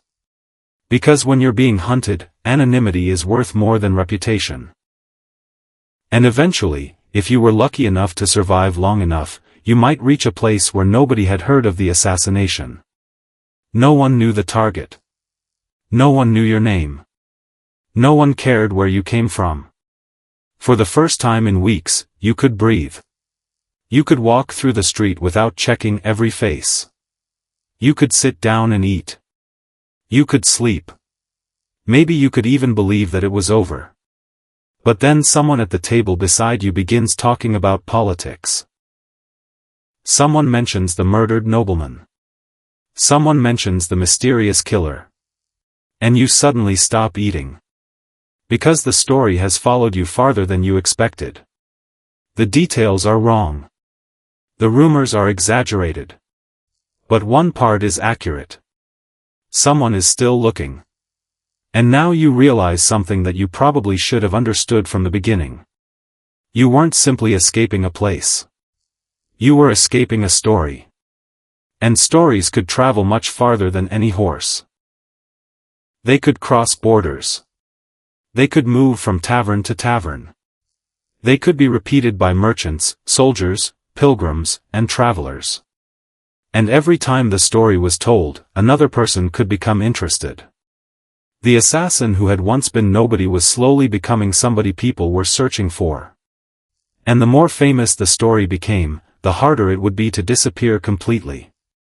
Because eventually, someone might recognize the legend before they recognized the man. And that was perhaps the most ironic fate imaginable. You had spent your entire life trying to make sure nobody remembered your face. Now you had to hope nobody remembered the story attached to it. And that was the strange irony of the medieval assassin. You could spend your entire career trying to become nobody, only to discover that the story of what you had done could become far more famous than you ever wanted to be. The man himself could disappear. The name could disappear. The face could disappear. But the story remained. And stories were dangerous because they didn't need to be accurate. They only needed to be interesting.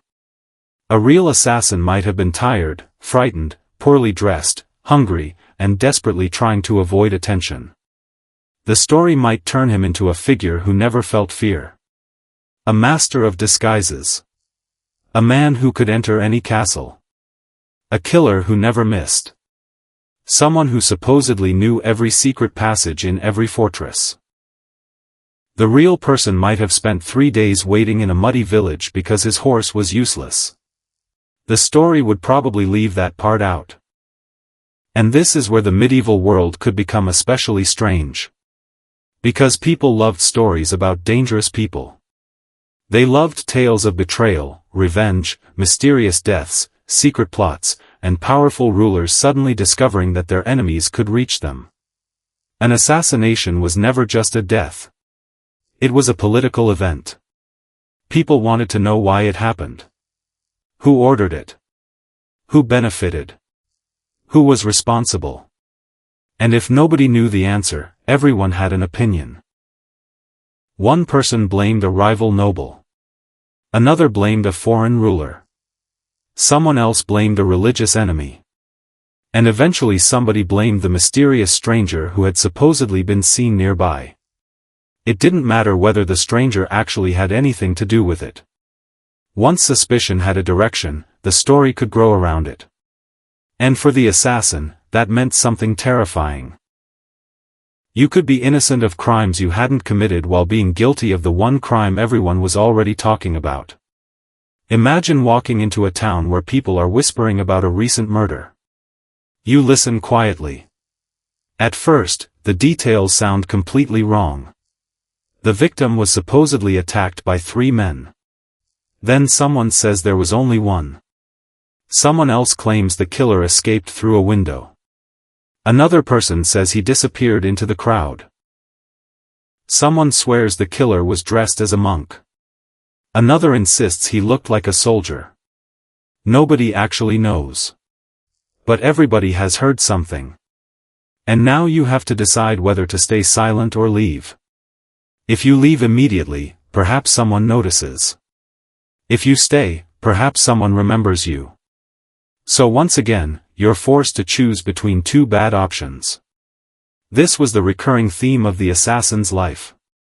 There was rarely a perfect decision. There was only the least dangerous one.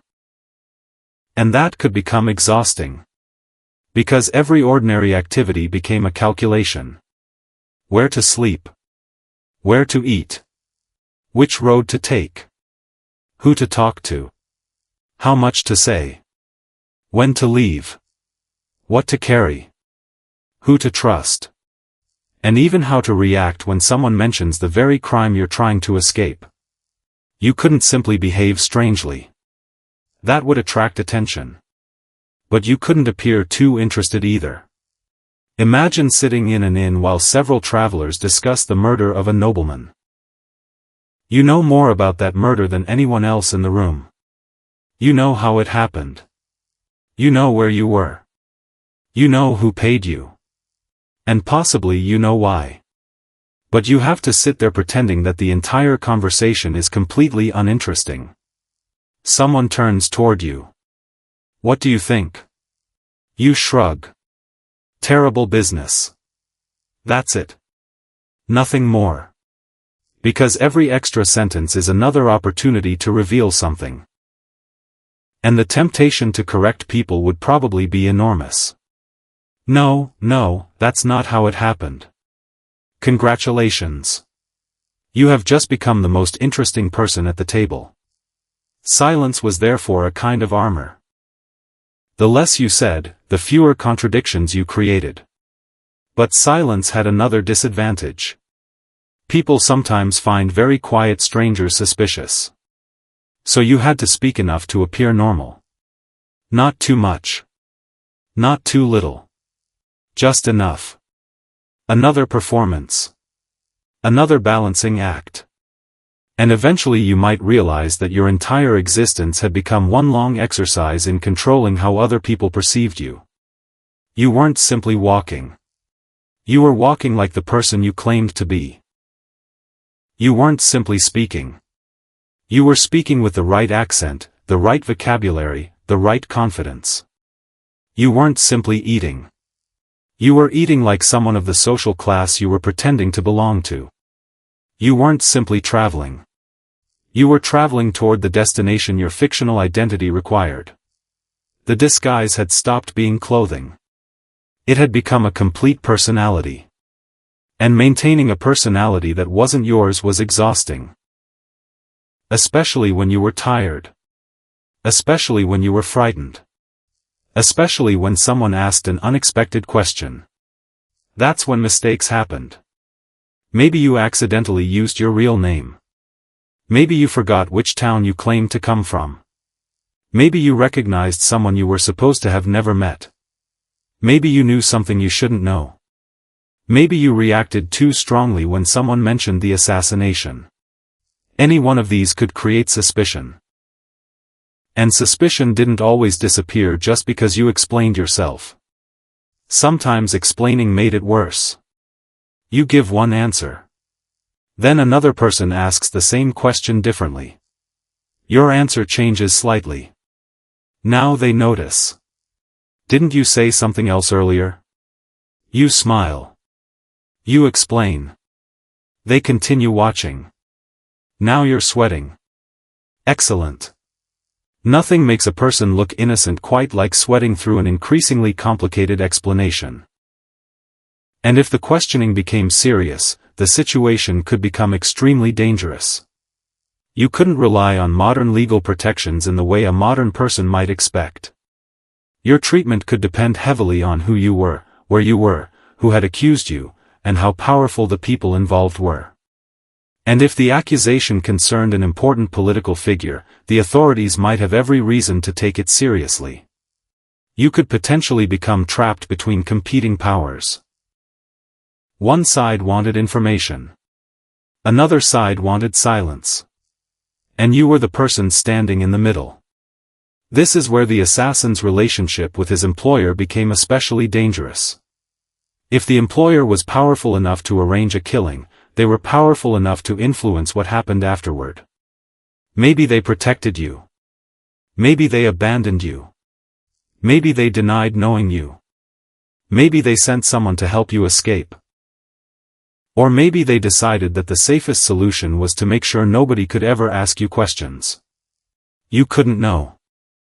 And that uncertainty could make the journey after the assassination almost as dangerous as the assassination itself. You might receive a message telling you to go to a certain place. Do you trust it? If you don't go, perhaps you lose your payment. If you do go, perhaps you're walking into a trap.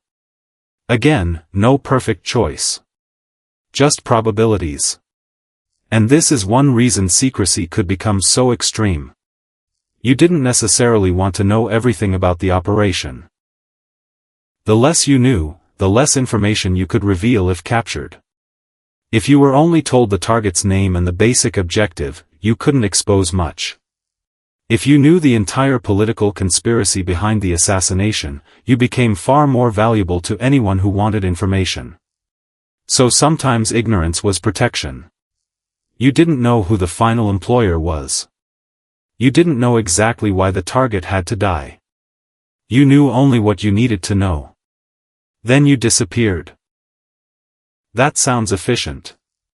It also means that you could spend your life carrying out orders without ever fully understanding the political world you were affecting. You might kill a man because someone told you he was dangerous. But dangerous to whom? Why? What would happen after he died? Would another person take his place? Would a war begin?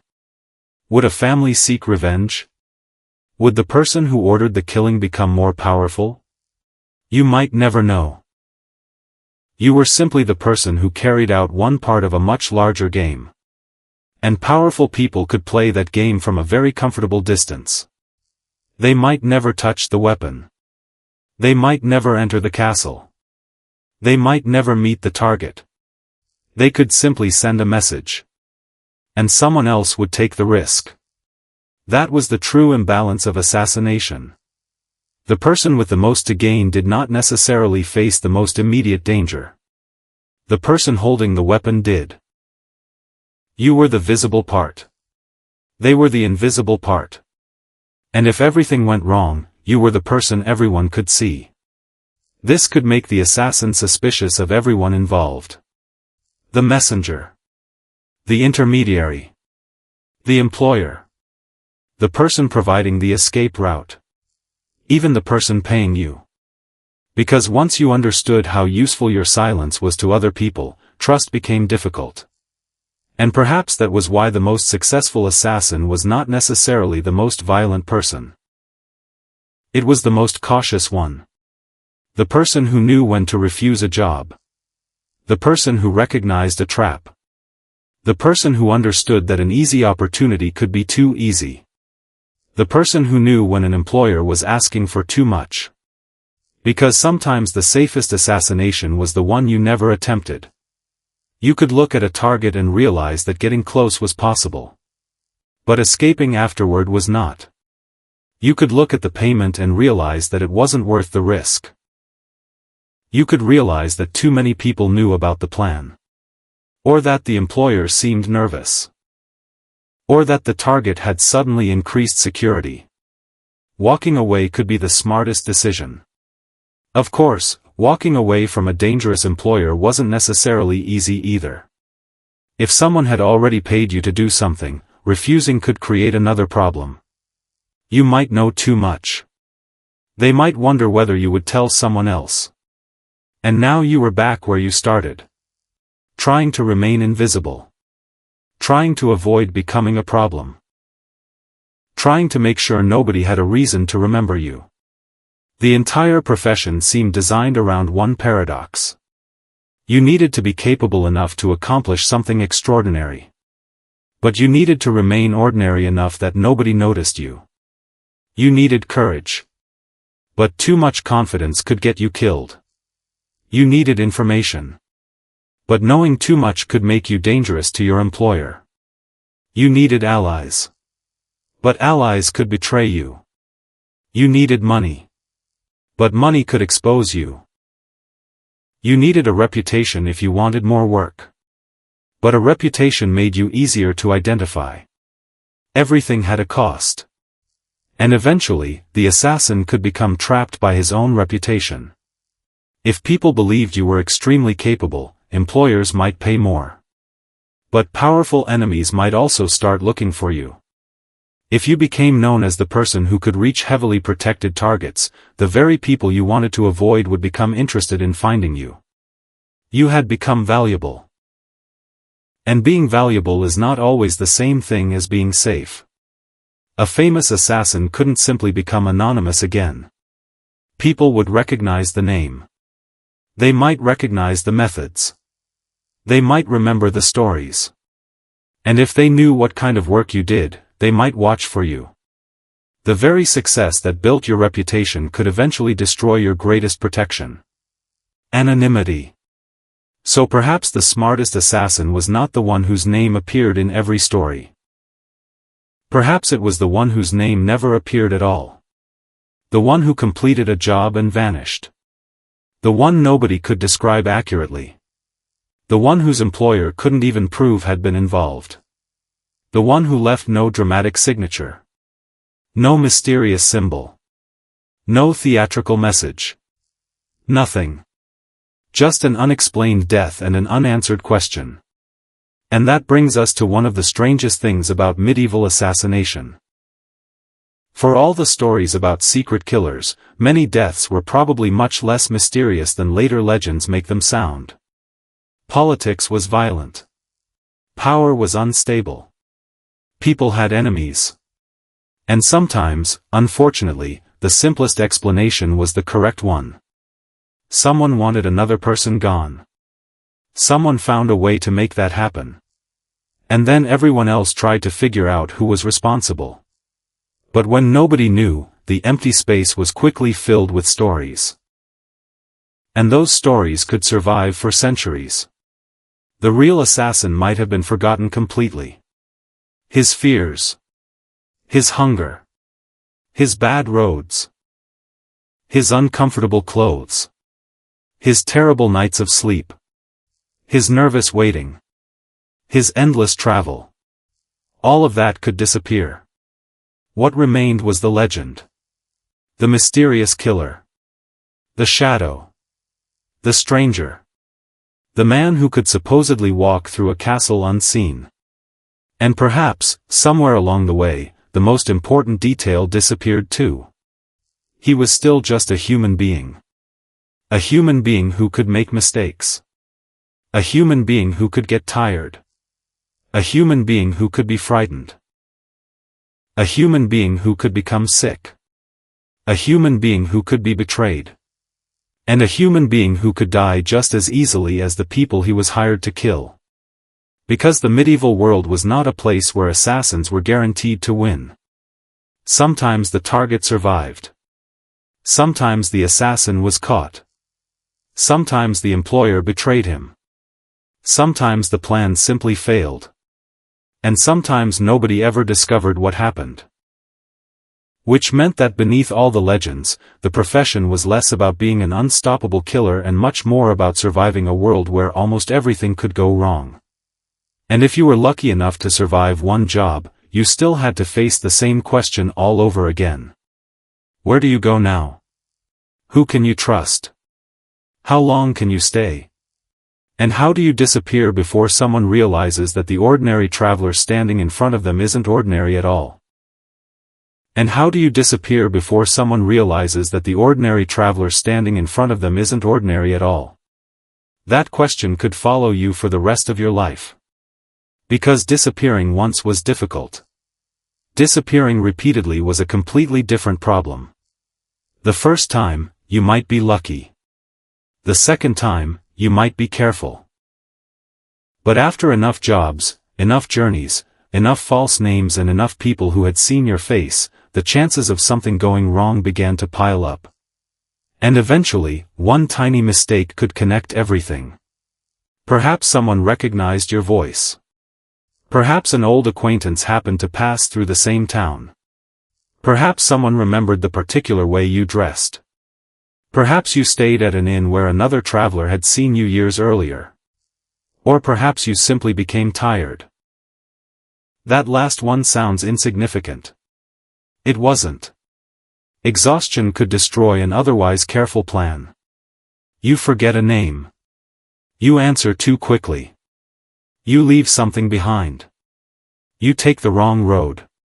You fail to notice someone watching. You sleep too deeply. You become careless. And when your entire life depends on not being careless, exhaustion becomes an enemy almost as dangerous as the people hunting you. Imagine spending weeks traveling from one place to another. You haven't slept properly. You've been eating whatever food you can find. Your clothes are dirty. Your feet hurt. You're carrying your belongings. You're constantly watching strangers. Then someone asks you a completely ordinary question. Where are you going? And for 1 second, you forget which identity you're using. That 1 second could be enough. This is why the glamorous image of the endlessly calm assassin doesn't make much sense. A real human being has limits. Eventually you get hungry. Eventually you get cold. Eventually you get sick. Eventually you make mistakes. And medieval travel was already difficult enough without adding the requirement that you must remain mysterious while doing it. Roads could become muddy.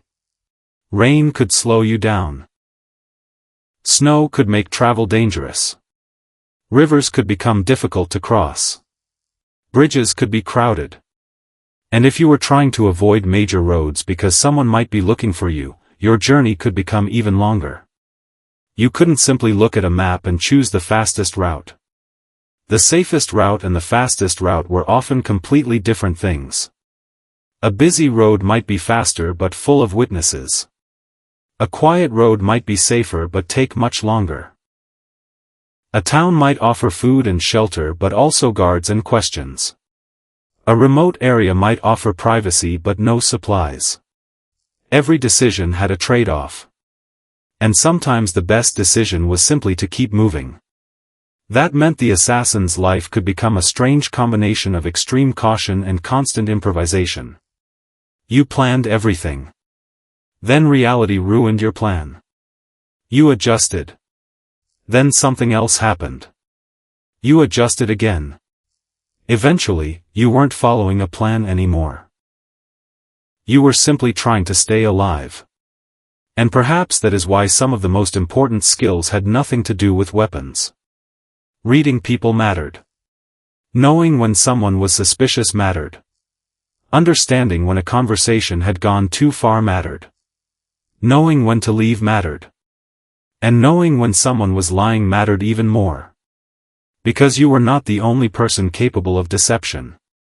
Everyone else had reasons to hide things too.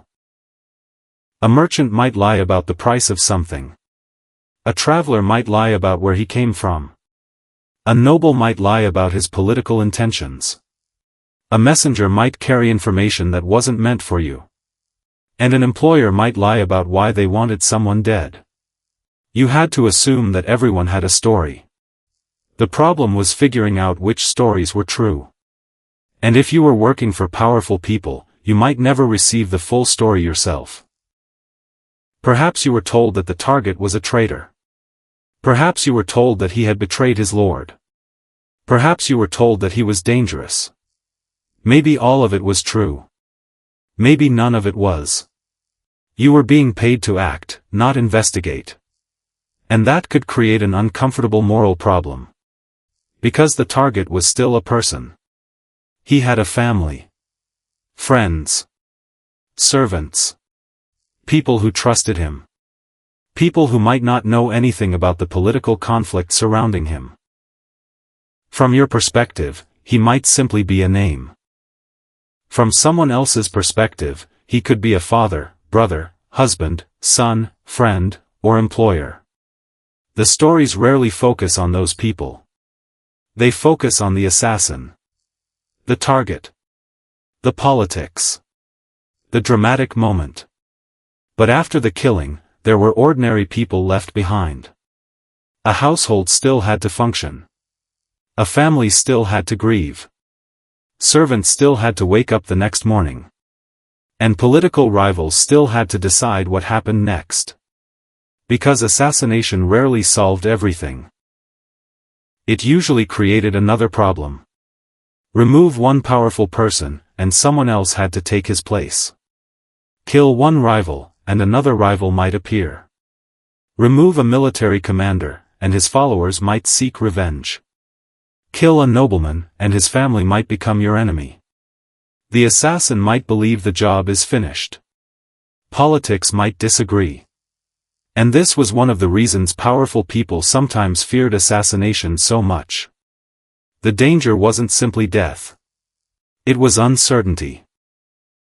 If a ruler could be killed by someone who managed to get close enough, then everyone around that ruler suddenly became suspicious. Who had access? Who knew the routine? Who had a reason? Who benefited? And that suspicion could spread through an entire household. Servants might be questioned. Guards might be replaced.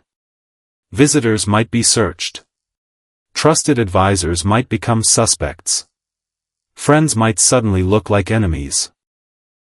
The assassination could therefore create a second wave of consequences.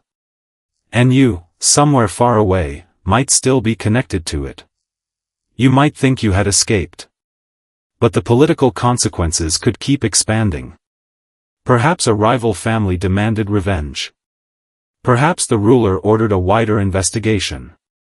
Perhaps soldiers were sent to search nearby settlements. Perhaps rewards were offered for information. Perhaps your description was distributed to people who had never seen you. And now you were relying on anonymity against an increasingly large network. This was the moment when geography became important. The farther you traveled, the harder it was for someone to know you. But the farther you traveled, the less familiar everything became. You didn't know the roads. You didn't know the customs. You didn't know the local authorities. You didn't know which inns were trustworthy. You didn't know who belonged to which family. You didn't know which villages were connected. And you certainly didn't know which person might recognize your description. A place where nobody knew you could be safe. It could also be extremely dangerous. You were effectively blind. So perhaps you traveled with merchants. They already had reasons to be on the road. They had goods. They had destinations. They expected strangers. Traveling alongside them could make you less noticeable. But it also meant depending on people you didn't know. You might have to answer questions. You might have to explain why you're traveling. You might have to maintain your identity around the same people for days. And the longer you stayed with them, the more they could remember. Again, the same problem. Visibility. Everything came back to visibility. Too visible, and people remember you. Too invisible, and people wonder why you're behaving strangely. You had to exist in the narrow space between those two extremes. And perhaps this was why the most convincing disguise wasn't necessarily elaborate. It was normal behavior. You didn't need to look like someone else. You needed to behave like someone who had no reason to be remembered. That meant being polite. Being predictable. Not causing arguments.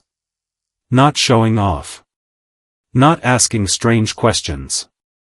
Not becoming involved in local disputes. If someone complained about the weather, you complained about the weather. If someone complained about food, you complained about the food. If someone talked about politics, you listened carefully and said very little. Because every opinion could create an enemy. And enemies remember faces. The safest political opinion was often no opinion at all. Especially when you didn't know who was listening. A harmless conversation could become dangerous if you accidentally insulted the wrong person. A joke could become dangerous. An argument could become dangerous. Even defending yourself too aggressively could make people remember you. So you became boring. Extremely boring. The kind of person nobody would think about after leaving the room. And perhaps that was the greatest skill an assassin could develop. Not disappearing physically. Disappearing psychologically. Making people see you without really noticing you. Making them remember the event but not the person. Making them remember that someone delivered the goods, but not exactly what he looked like. Making them remember that a traveler stayed at the inn, but not his name. That was real invisibility. And it required discipline. Because humans naturally want to be noticed. We want people to respect us. We want to tell stories. We want to show what we know. We want to defend ourselves when someone insults us. We want to explain when we're misunderstood. The assassin had to resist all of that. If someone misunderstood him, he might have to let them. If someone insulted him, he might have to ignore it. If someone asked a question he couldn't safely answer, he had to find a way around it. If someone didn't like him, that might actually be useful. As long as they didn't become interested in him. And eventually, after enough years, that behavior could become automatic. You stop explaining. You stop correcting. You stop making friends. You stop asking questions. You stop expecting people to understand you. You simply move on. But then another problem appeared. What happened when you finally wanted to stop? What happened when you were too old to keep traveling? What happened when your body couldn't keep up? What happened when you became sick? What happened when you simply wanted somewhere to call home? You couldn't easily return to your old life. The people from your past might not trust you. Your old identity might no longer be safe. Your enemies might still exist. Your employer might be dead. Your political situation might have changed completely. And the world you once knew could have moved on without you. You had spent years learning how to disappear. Now you had to figure out how to exist. That might have been the hardest transition of all. Because a normal life requires roots. A home. Neighbors. People who know you. A reputation. A routine. The assassin had spent his entire career treating those things as dangers. And now, if he wanted peace, he needed them. It was almost cruel. The skills that helped you survive your dangerous life were the same skills that prevented you from living normally afterward. You had learned not to trust. You had learned not to stay. You had learned not to be remembered. You had learned to leave. And now someone was asking you to do the opposite. Stay. Trust. Build. Be known. For someone who had survived by disappearing, that could be terrifying. And perhaps that is why the stories about assassins almost always end before this part. We hear about the mission. The disguise. The target. The escape. Then the assassin disappears. Perfect. The story gets its mysterious ending. But real people don't disappear when the story ends. They still have to eat tomorrow. They still have to sleep. They still have to decide where to go. And they still have to live with what they have done. The medieval assassin wasn't a supernatural shadow. He was a person trying to survive the consequences of his own profession. And eventually, whether he retired, disappeared, was caught, or simply died somewhere far from home, the world moved on. Another ruler took the throne. Another noble inherited the estate. Another merchant opened his shop. Another traveler entered the same town. Life continued. And perhaps nobody ever realized that the quiet stranger passing through had once stood at the center of a political murder. Which brings us back to the beginning. The assassin wanted to be forgotten. And in many cases, that may have been the closest thing he ever got to success. Not fame. Not glory. Not wealth. Not even recognition. Just a quiet death somewhere nobody knew his name. Because for a person who had spent his entire life trying not to be found, being forgotten might have been the only peaceful ending available.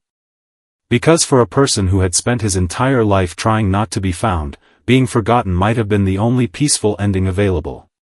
And perhaps that is where the fantasy of the medieval assassin finally falls apart.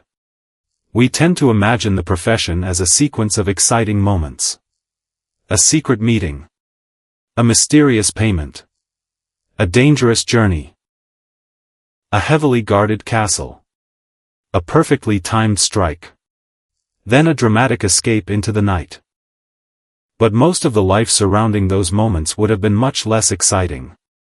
Waiting. Walking. Watching. Hiding. Eating whatever food was available. Sleeping wherever you could. Wondering whether someone had recognized you. Trying not to become memorable. And then doing it all again the next day. For every dramatic moment, there could have been days or weeks of absolutely nothing happening. And that might have been the real test. Because patience is difficult when you know that one mistake can ruin everything. You could spend days preparing for an opportunity that never came. You could travel hundreds of miles only to discover that the target had left. You could wait for the perfect moment and then realize that the perfect moment wasn't going to happen. And eventually, you had to make a choice. Continue waiting. Or give up. Neither option was particularly comfortable. If you continued, you risked being discovered. If you left, you might lose the payment. And if your employer was impatient, leaving could create another problem. So even walking away wasn't necessarily freedom. The job could follow you. The expectation could follow you. The threat could follow you. And perhaps the most dangerous thing of all was that you could never be completely sure who knew what. Maybe your employer knew your name. Maybe the messenger knew your face. Maybe the target servants had seen you. Maybe a guard remembered you. Maybe another traveler had heard a rumor. Information was constantly moving between people. And every person who knew something increased the possibility that the information would eventually reach someone who could use it against you. This is why secrecy mattered so much. Not because secrecy made you invincible. It simply reduced the number of ways you could be exposed. And medieval society had plenty of opportunities for accidental exposure. A familiar face in the wrong town. A distinctive scar. An unusual accent. A recognizable manner of speaking. A particular piece of clothing. A person who remembered you from somewhere else. Even your handwriting, if you were literate, could potentially become part of your identity. You might think you're anonymous. Someone else might think, "I've seen this person before." And that's all it takes to start a chain of questions. Where? When? With whom? Why? The danger wasn't always that somebody immediately knew you were an assassin. The danger was that somebody knew you were lying. Once people discovered that your story wasn't true, they had a reason to keep asking questions. And if they kept asking, they might eventually discover why you were lying. So the best disguise was one that didn't require too much lying. If you claimed to be a merchant, you needed to know enough about merchants. If you claimed to be a pilgrim, you needed a believable reason for your journey.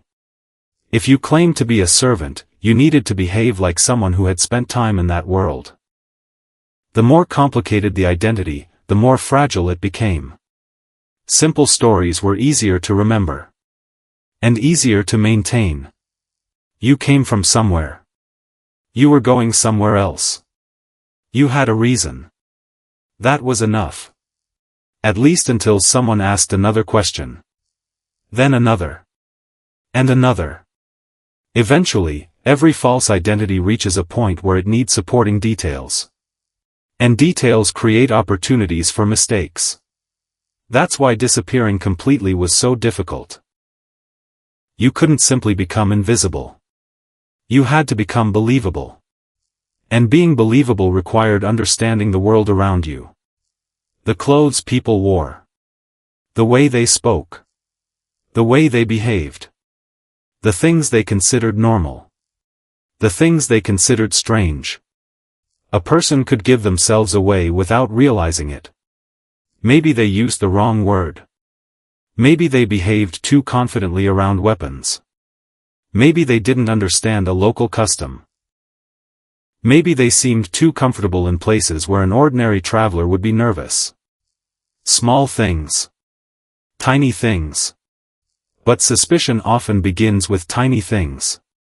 And once suspicion begins, it can grow. Someone tells another person. That person tells someone else. A rumor develops. The stranger becomes the suspicious stranger. Then perhaps someone connects him to an older rumor. And suddenly a person who wanted to be forgotten has become memorable. This was particularly dangerous when political events were involved. Powerful people had enemies. And when an important person died unexpectedly, everyone wanted an explanation. Sometimes the explanation was obvious. Sometimes it wasn't. But people rarely enjoy unanswered questions. They want someone responsible. They want a motive. They want a story that makes sense. And if the real answer was complicated, people could replace it with a simpler one. The mysterious assassin did it. The rival noble ordered it. The foreign agent was responsible. The servant betrayed them. The stranger was part of a secret organization. The more complicated reality became, the more attractive a simple story could be. And once that story was accepted, changing people's minds became difficult. Even if the assassin was somewhere hundreds of miles away, the story could still attach itself to him. Because stories don't require evidence to survive. They require repetition. And people repeat interesting things. That is why legends often become stranger with time. The assassin who once struggled to escape becomes the assassin who escaped effortlessly. The man who was terrified becomes fearless. The ordinary weapon becomes extraordinary. The failed attempt becomes a perfect success. The nervous traveler becomes a mysterious figure who never showed emotion. And the human being disappears beneath the legend. Perhaps centuries later, someone hears the story and imagines a completely different person. A man dressed entirely in black. Moving silently through moonlit corridors. Never speaking. Never missing. Always disappearing before anyone can react. It makes for a good story. It is much less believable as a description of an actual working life. Because real life is messy. People get tired. People get sick. Plans fail. Weather changes. Animals behave badly. Doors are locked. Guards arrive unexpectedly. Money disappears. Employers lie. Friends betray. And sometimes the person you're supposed to kill simply isn't where you expected them to be. No amount of dramatic storytelling can remove those problems. And perhaps that's why the phrase, medieval assassin, sounds more exciting than the reality probably was. The title sounds powerful. The lifestyle was mostly uncertainty. You didn't have an office. You didn't have reliable working hours. You didn't have retirement. You didn't have job security. You didn't even have the comforting knowledge that your employer necessarily wanted you alive after the job. Your workplace could be a road. Your meeting room could be a dark corner of an inn. Your salary could arrive in a pouch. Your performance review could be someone deciding whether you're still useful. And your retirement plan could be, hopefully nobody remembers me. Not exactly the most reassuring career path. And yet, people continued to use violence to solve political problems. Because political power has always created enemies. Kings had enemies. Nobles had enemies. Religious leaders had enemies. Merchants had enemies. Military commanders had enemies. Sometimes people wanted those enemies removed. The people carrying out those acts might be soldiers, guards, criminals, political agents, hired killers, or simply desperate individuals. The categories weren't always as neat as modern stories suggest. And the people involved didn't necessarily think of themselves as assassins, in the dramatic sense. They might have thought of themselves as servants. Agents. Soldiers. Men doing a job. Or people carrying out an order. That distinction matters. Because history is often told from the perspective of the people who wrote things down. And those people had their own reasons for describing events in certain ways. A political enemy could be called a traitor. A political killer could be called a villain. A loyal agent could be described as a hero. The same act could be remembered differently depending on who won. And that meant the assassin story could change depending on who was telling it. One side might say, he murdered an innocent man. Another might say, he removed a dangerous enemy. A third might say, he was simply following orders. The assassin himself might have had yet another explanation. But his voice might never have survived.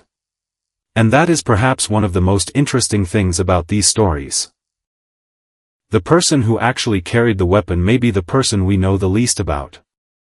We know the name of the ruler. We know the political conflict. We know the victim.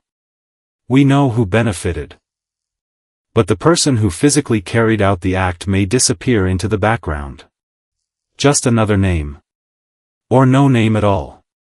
That anonymity was probably useful during life. It became permanent after death. And maybe that's fitting.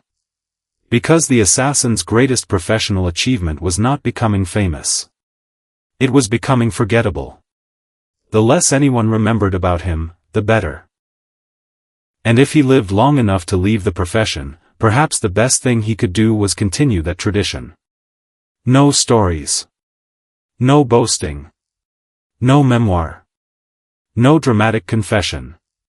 Just another old man somewhere, living quietly, perhaps never telling anyone what he had once done. And that brings us to the strangest possibility of all. What if the most successful assassin in history is someone we have never heard of? Someone who completed the assignment. Escaped. Received payment. Never got caught. Never became famous. Never appeared in a surviving record. Never became part of a legend. From a historical perspective, that person would be almost impossible to find. And that is the paradox. The better they succeeded at disappearing, the less evidence they left behind. The assassins we know about may therefore be the ones who made mistakes. The ones who were captured. The ones involved in important political events. The ones whose victims were powerful enough to generate records. The ones whose stories were interesting enough to survive. But there could have been countless ordinary cases that disappeared into history. No famous name. No dramatic legend. No mysterious ending. Just a person hired to remove another person, followed by a disappearance. And then life continued. A market opened the next morning. Animals were fed. Bread was baked. Merchants argued over prices. Children went to work. People complained about the weather. Someone got married. Someone died. And the political world adjusted. That's another thing that makes the profession less glamorous than the stories suggest. The world doesn't stop because an assassin succeeds. For a few hours, perhaps. Then everyone gets back to work. The target is replaced. The household reorganizes. The guards receive new instructions. The political faction finds another leader. The roads remain busy. And somewhere far away, the person responsible keeps walking. Maybe he is frightened. Maybe relieved. Maybe already thinking about the next job.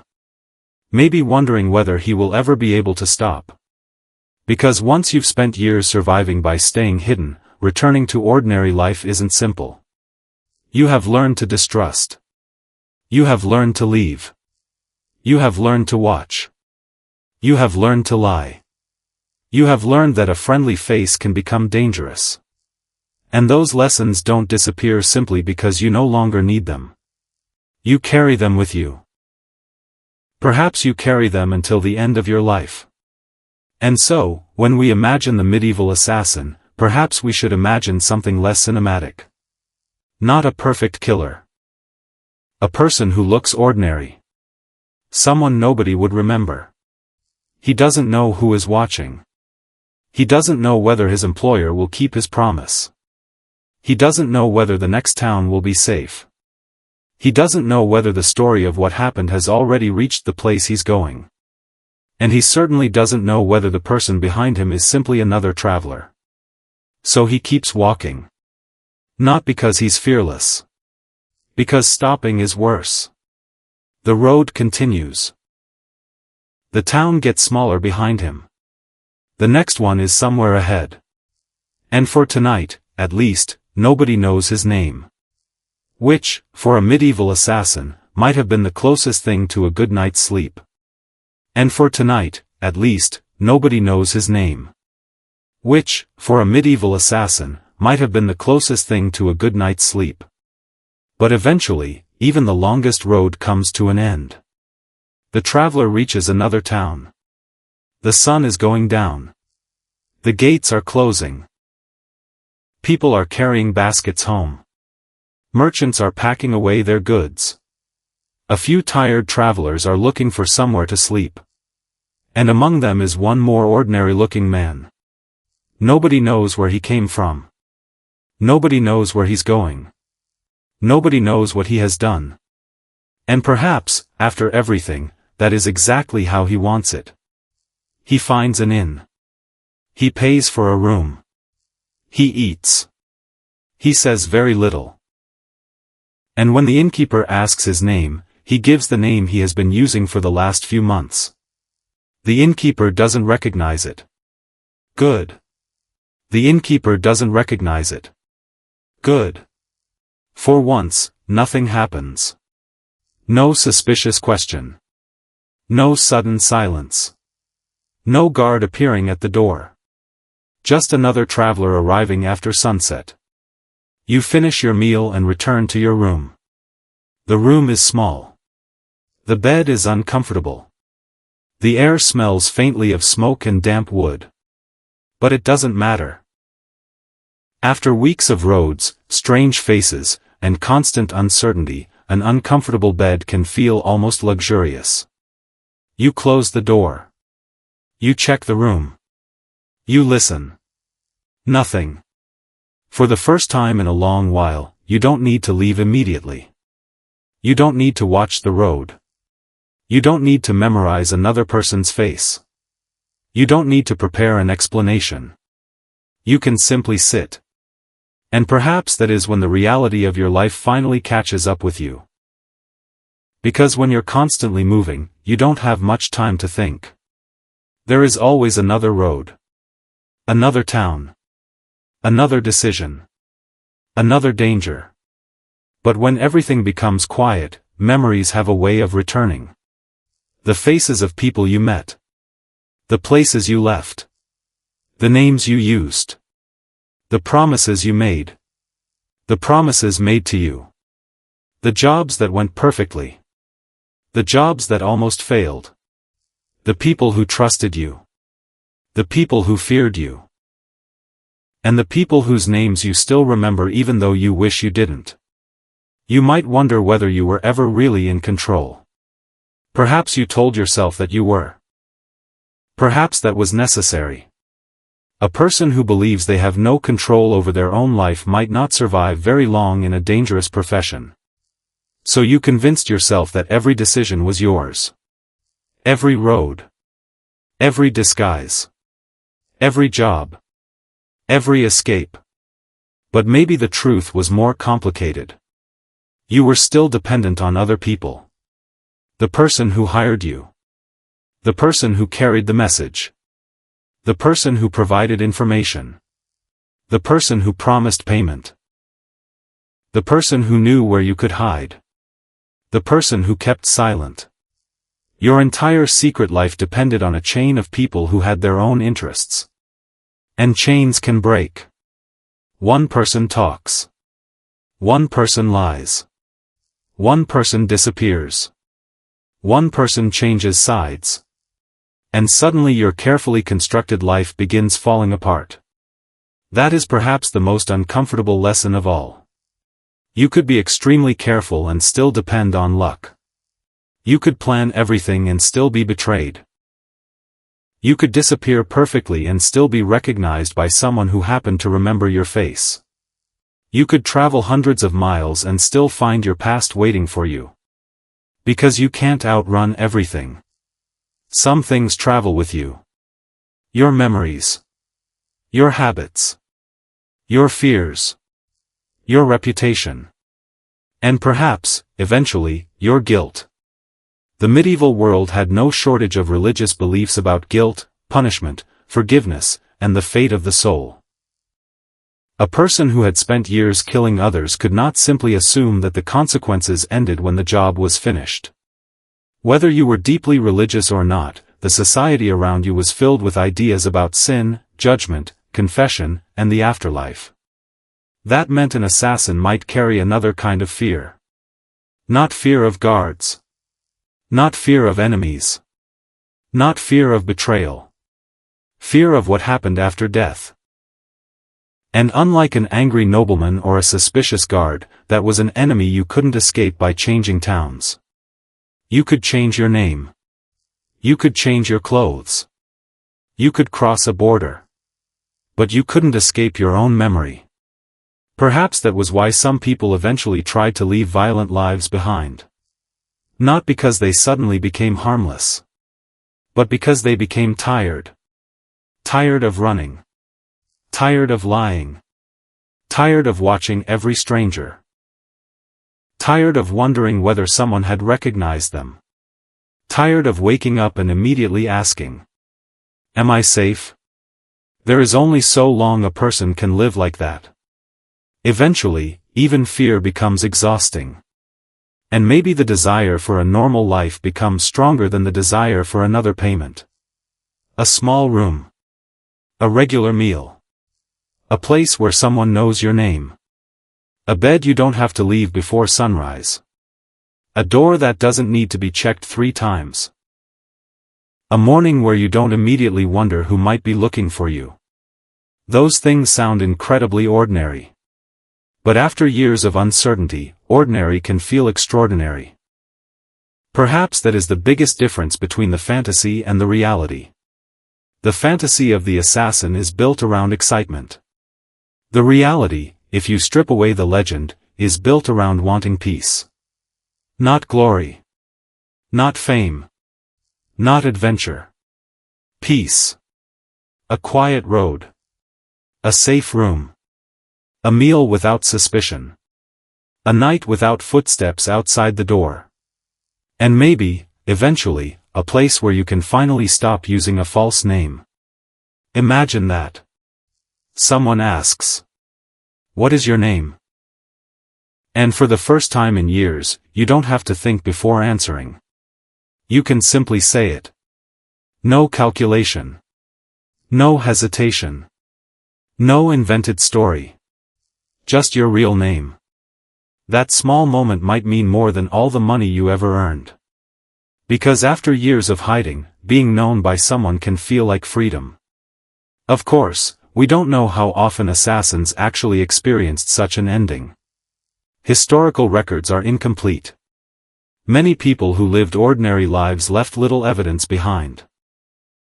And someone whose entire career depended on secrecy would have had even less reason to leave a detailed record. So the quiet ending is often the ending we cannot prove. Maybe the assassin retired. Maybe he continued working. Maybe he was caught. Maybe he died on the road. Maybe he disappeared into ordinary society. History cannot always tell us. And that uncertainty is important. Because it reminds us that the dramatic stories are only one part of the picture. We know about the people whose actions were recorded. We know about famous victims. We know about political crises. We know about legends that survived. But countless ordinary people disappeared from the historical record completely. And among them could have been people who spent years doing things nobody ever wrote down. No grand ending. No famous last words. No dramatic confession. Just a life that eventually became another forgotten life. Perhaps that is fitting. Because the medieval assassin's greatest fear was being remembered for the wrong reasons. And his greatest success was disappearing. So if he truly succeeded, we might never know his name. We might never know what he looked like. We might never know how many jobs he accepted. We might never know whether he was brave or frightened. We might never know whether he regretted anything. He would simply vanish into the enormous crowd of people who once lived, worked, traveled, loved, feared, and eventually disappeared. And that brings us back to the title of this story. Why did it suck to be a medieval assassin? Because the dramatic part was probably the smallest part of the job. The rest was uncertainty. Long journeys. Bad roads. Uncomfortable rooms. Suspicious strangers. Unreliable information. Political games. Uncertain payment. Constant lying. Constant watching. And the knowledge that the people who hired you might be just as dangerous as the people you were supposed to avoid. You didn't have modern medicine. You didn't have reliable communication. You didn't have modern transportation.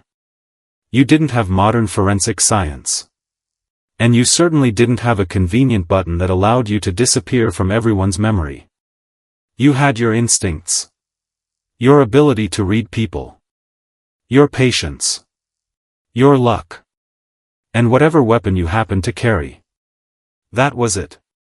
And luck could run out. It could run out on a dark road.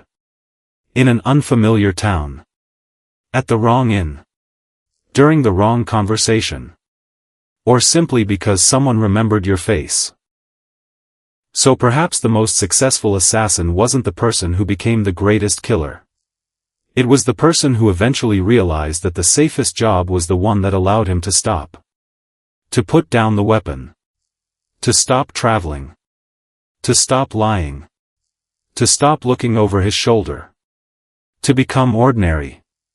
And maybe, somewhere in a quiet medieval village, an old traveler eventually did exactly that. He found a small home.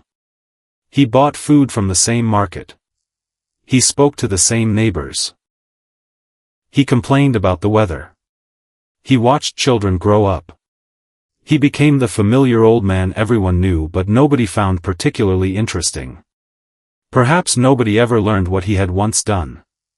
Perhaps he never told them. And maybe, after everything, that was enough. Because the world doesn't always reward the people who survive. Sometimes survival simply means being allowed to become ordinary again. And for a person who had spent years being hunted, ordinary could be the greatest luxury of all. The road eventually goes quiet. The inn settles down. The candles burn lower. Outside, the town grows still. And inside a small room, a man who has spent years avoiding attention finally closes his eyes. For tonight, nobody is looking for him. Nobody is asking questions. Nobody knows his name. And perhaps, for the first time in years, he doesn't need to care. He can simply sleep. No disguise. No plan. No escape route. Just sleep. And tomorrow, when the sun rises, the world will continue exactly as it always has. Merchants will open their stalls. Workers will begin their day. Horses will move along the roads. People will argue. People will laugh. People will worry about ordinary things. And somewhere among them, one more ordinary face will disappear into the crowd. Not a legend. Not a shadow. Not a famous killer. Just a forgotten person. And perhaps that was the closest thing to freedom a medieval assassin could ever hope to find. And also your final mistake. Because powerful people in the Middle Ages didn't usually trust the person they hired to do their dirtiest work. Why would they? You had already proven that you could kill someone. Which means, from their perspective, you had also proven that you could kill them. Congratulations. You've successfully completed the job and accidentally made yourself a future problem. So even if your employer paid you exactly what was promised, shook your hand, and wished you a pleasant journey, you would still have to wonder whether someone was following you 3 streets later. Maybe they weren't. But you wouldn't know that. And that was the problem. You could never really know. You were the secret that couldn't speak. The shadow that couldn't stay. The person everyone needed until they suddenly didn't. And if you somehow survived long enough to become experienced, wealthy, and extremely good at avoiding trouble, you might eventually make the terrible mistake of thinking you had finally escaped. You retire. Absolutely not. There was no peaceful little cottage waiting for you. No comfortable retirement. No grateful former employer sending you a monthly bag of gold. No medieval version of sitting on a porch and telling grandchildren about the good old days. You didn't get a retirement plan. You got hopefully nobody remembers me. Because walking away from the profession didn't mean the profession walked away from you. Your past still existed. The names were still in your head. The enemies were still somewhere. The people who hired you were still somewhere. And the people who feared you might still remember exactly what you were capable of. So you changed your name again. You moved somewhere nobody knew you. Maybe you became a merchant. Maybe you sold herbs. Maybe you pretended you had once been a guard who lost his ability to fight after an unfortunate injury. Very convincing. Except you still wouldn't sleep properly. A knock at the door. Instantly awake. Someone walking past your house. You're listening. A stranger arrives in town. You notice. Someone asks where you came from. Suddenly you're very interested in the weather. You might sit with your back against the wall because apparently even retirement requires battlefield positioning. You might keep an old weapon hidden somewhere nearby. Not because you plan to use it. Because after years of depending on it, the idea of being completely without one feels worse. And perhaps the most unfortunate part is that you wouldn't even trust yourself anymore. Years of constantly watching people would change how you saw the world. Every stranger could be dangerous. Every friendly conversation could have another purpose. Every unexpected visit could be the beginning of the end. You wouldn't simply live in a village. You would live inside a permanent question. Who knows? Who knows your real name? Who knows where you came from? Who remembers your face? Who remembers the jobs? Who might be looking? And eventually, even if nobody was actually hunting you, your mind would keep doing the hunting for them. You would flinch at footsteps. You would notice every unfamiliar face. You would sit near exits. You would avoid crowds. You would sleep lightly. You would become extremely good at surviving a danger that might not even exist anymore. And that is when the great medieval assassin fantasy finally collapses. Because you thought you were becoming powerful. What you were really becoming was tired. You thought you were becoming feared. You were actually becoming paranoid. You thought you were buying freedom. You were buying another reason to look over your shoulder. And you thought the job would eventually lead somewhere. It didn't. There was no grand endgame.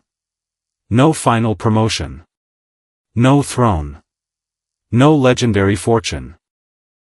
No moment when someone handed you a medal and said, "Excellent work. Please enjoy the rest of your life." There was just a slow disappearance. You moved. You changed names. You avoided questions. You became less noticeable. And eventually, you became almost impossible to find. Which sounds like success. Until you realize that being impossible to find also means being almost impossible to know. You had erased the evidence. Then you started erasing yourself.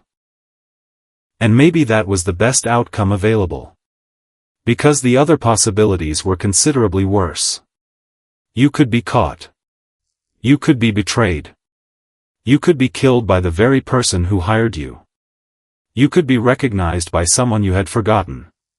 You could make one tiny mistake and discover that the medieval justice system had absolutely no interest in hearing your explanation about how it was all a misunderstanding. And if you somehow avoided all of that, you still had to live with the life you had chosen. So no. Being a medieval assassin wasn't darkly romantic. It wasn't elegant. It wasn't a stylish man in a black cloak disappearing beneath the moonlight. It was mud. Cold. Hunger. Bad information. Long roads. Uncomfortable beds. Suspicious guards.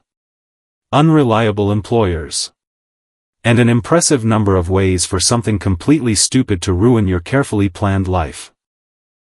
You might spend 3 days preparing for the perfect opportunity only to discover that your target changed his plans.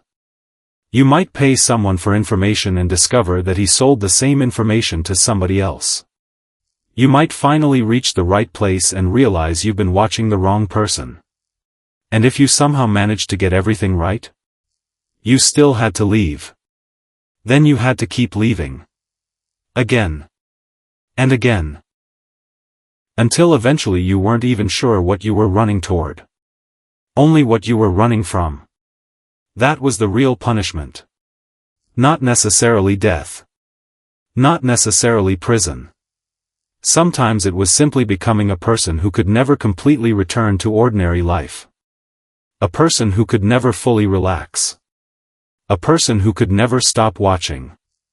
A person who could never completely trust another human being. You had wanted to become a shadow. Congratulations. You succeeded. But shadows don't get homes. They don't get peaceful endings. They don't get remembered. They simply follow until the light disappears. And eventually, somewhere on some forgotten medieval road, the assassin's story would end. Not with a dramatic final battle. Not with a crowd cheering. Not with a legendary last stand. Just quietly. Perhaps nobody even noticed. And years later, someone would live in the same village without knowing that an old man who once sold herbs had spent half his life running from people who wanted him dead. The village would continue. The market would open. The church bell would ring. Children would grow up. Merchants would complain about prices. Someone would argue about a chicken. Life would continue exactly as if nothing had happened. And that might be the most fitting ending of all. Because you didn't make history. You erased yourself from it. You didn't become a legend.